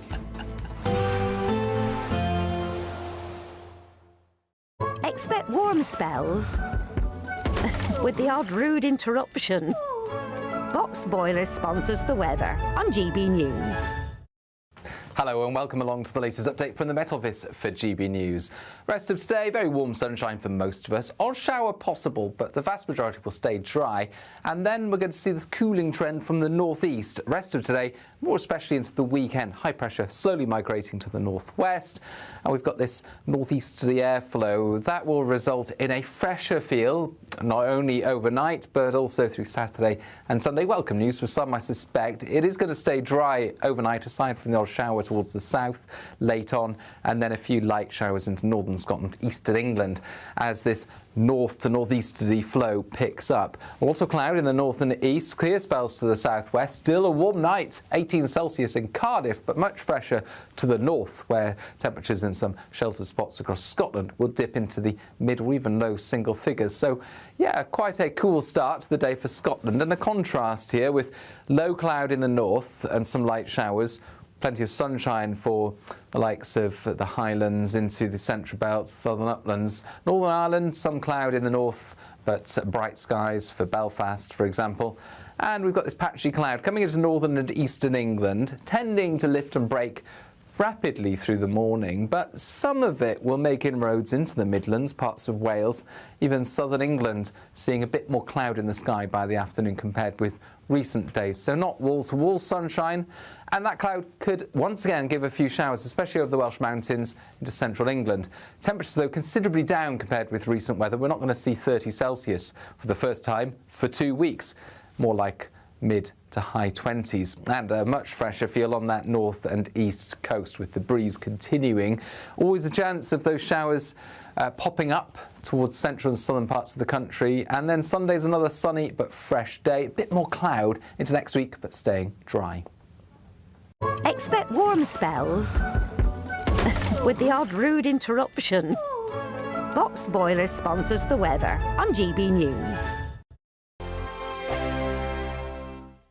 We're celebrating a golden summer with a terrific two-part Great British giveaway. First, you could win a sensational £60,000 in tax-free cash. And that's not all, as you'll also win our most precious prize to date, a fine gold bar worth over £5,000. For a chance to win, text GOLD to 63225. One entry costs £2.50 plus one standard network rate message. Or text BONUS to 63225. 5 entries cost £5 plus one standard network rate message. Go to gbnews.com/win. Entry start at £2.50. Call 0903 686 3232. Calls cost £2.50 plus your network access charge. Or post your name and number to GB22 PO Box 8690 Derby DE1 9TT. UK only. Entrants must be 18 or over. Lines close at 4 p.m. on the 21st of August. This is a network giveaway. Entries will be pulled. Please check the closing time if listening or watching on demand. Good luck. Exciting news. Every Friday, my Patrick Christie's Tonight Show is going to have a twist to it. We're welcoming some special guests. You. That's right, on Fridays I'm going to be doing my show in front of a live studio audience, because this show is about you and what you have to say. It's going to be the same big debates, same big topics, same big opinions, but every Friday night at 9 p.m. you are invited to come on down to Patrick Christie's Tonight to be a part of the action. Only on GB News, the People's Channel, Britain's news channel. Some people enjoy lazy Sunday mornings, but not me. What's the truth of the matter? So that's a very live question. Would you support him if he waters down these plans? Before the spin sets in, I'll be getting to the truth. This is personal. No soft questions, no easy answers. It's one thing if the state has rules in this country. It's another thing whether the police and others actually police them. Setting the agenda and holding those in power to account. You can't really blame her if the system is set up this way. You will not want to miss it, trust me. The Camilla Tominey Show, Sundays from 9:30, only on GB News. Welcome to Free Speech Nation with me, Josh Howard. This is the show where each week we see what's happening in the world of culture, current affairs and politics. First we'll say, welcome to the UK. Oh, thank you. And we're not afraid to use our free speech so that you can use yours. It's not controversial in the slightest to anyone who hasn't lost their mind. Free Speech Nation, Sunday nights at 7 p.m. Only on GB News, the People's Channel, Britain's news channel. As soon as it hits 11 and the headlines come in, The Late Edition brings you the breaking news from all the front pages. because the news is going to happen. So get a head start today. Patrick Christie's Tonight, Late Edition. Alex Armstrong Tonight, Late Edition. From 11 o'clock every night. Only on GB News, the People's Channel, Britain's news channel. I think GB News is completely unique in the way that we interact with our viewers.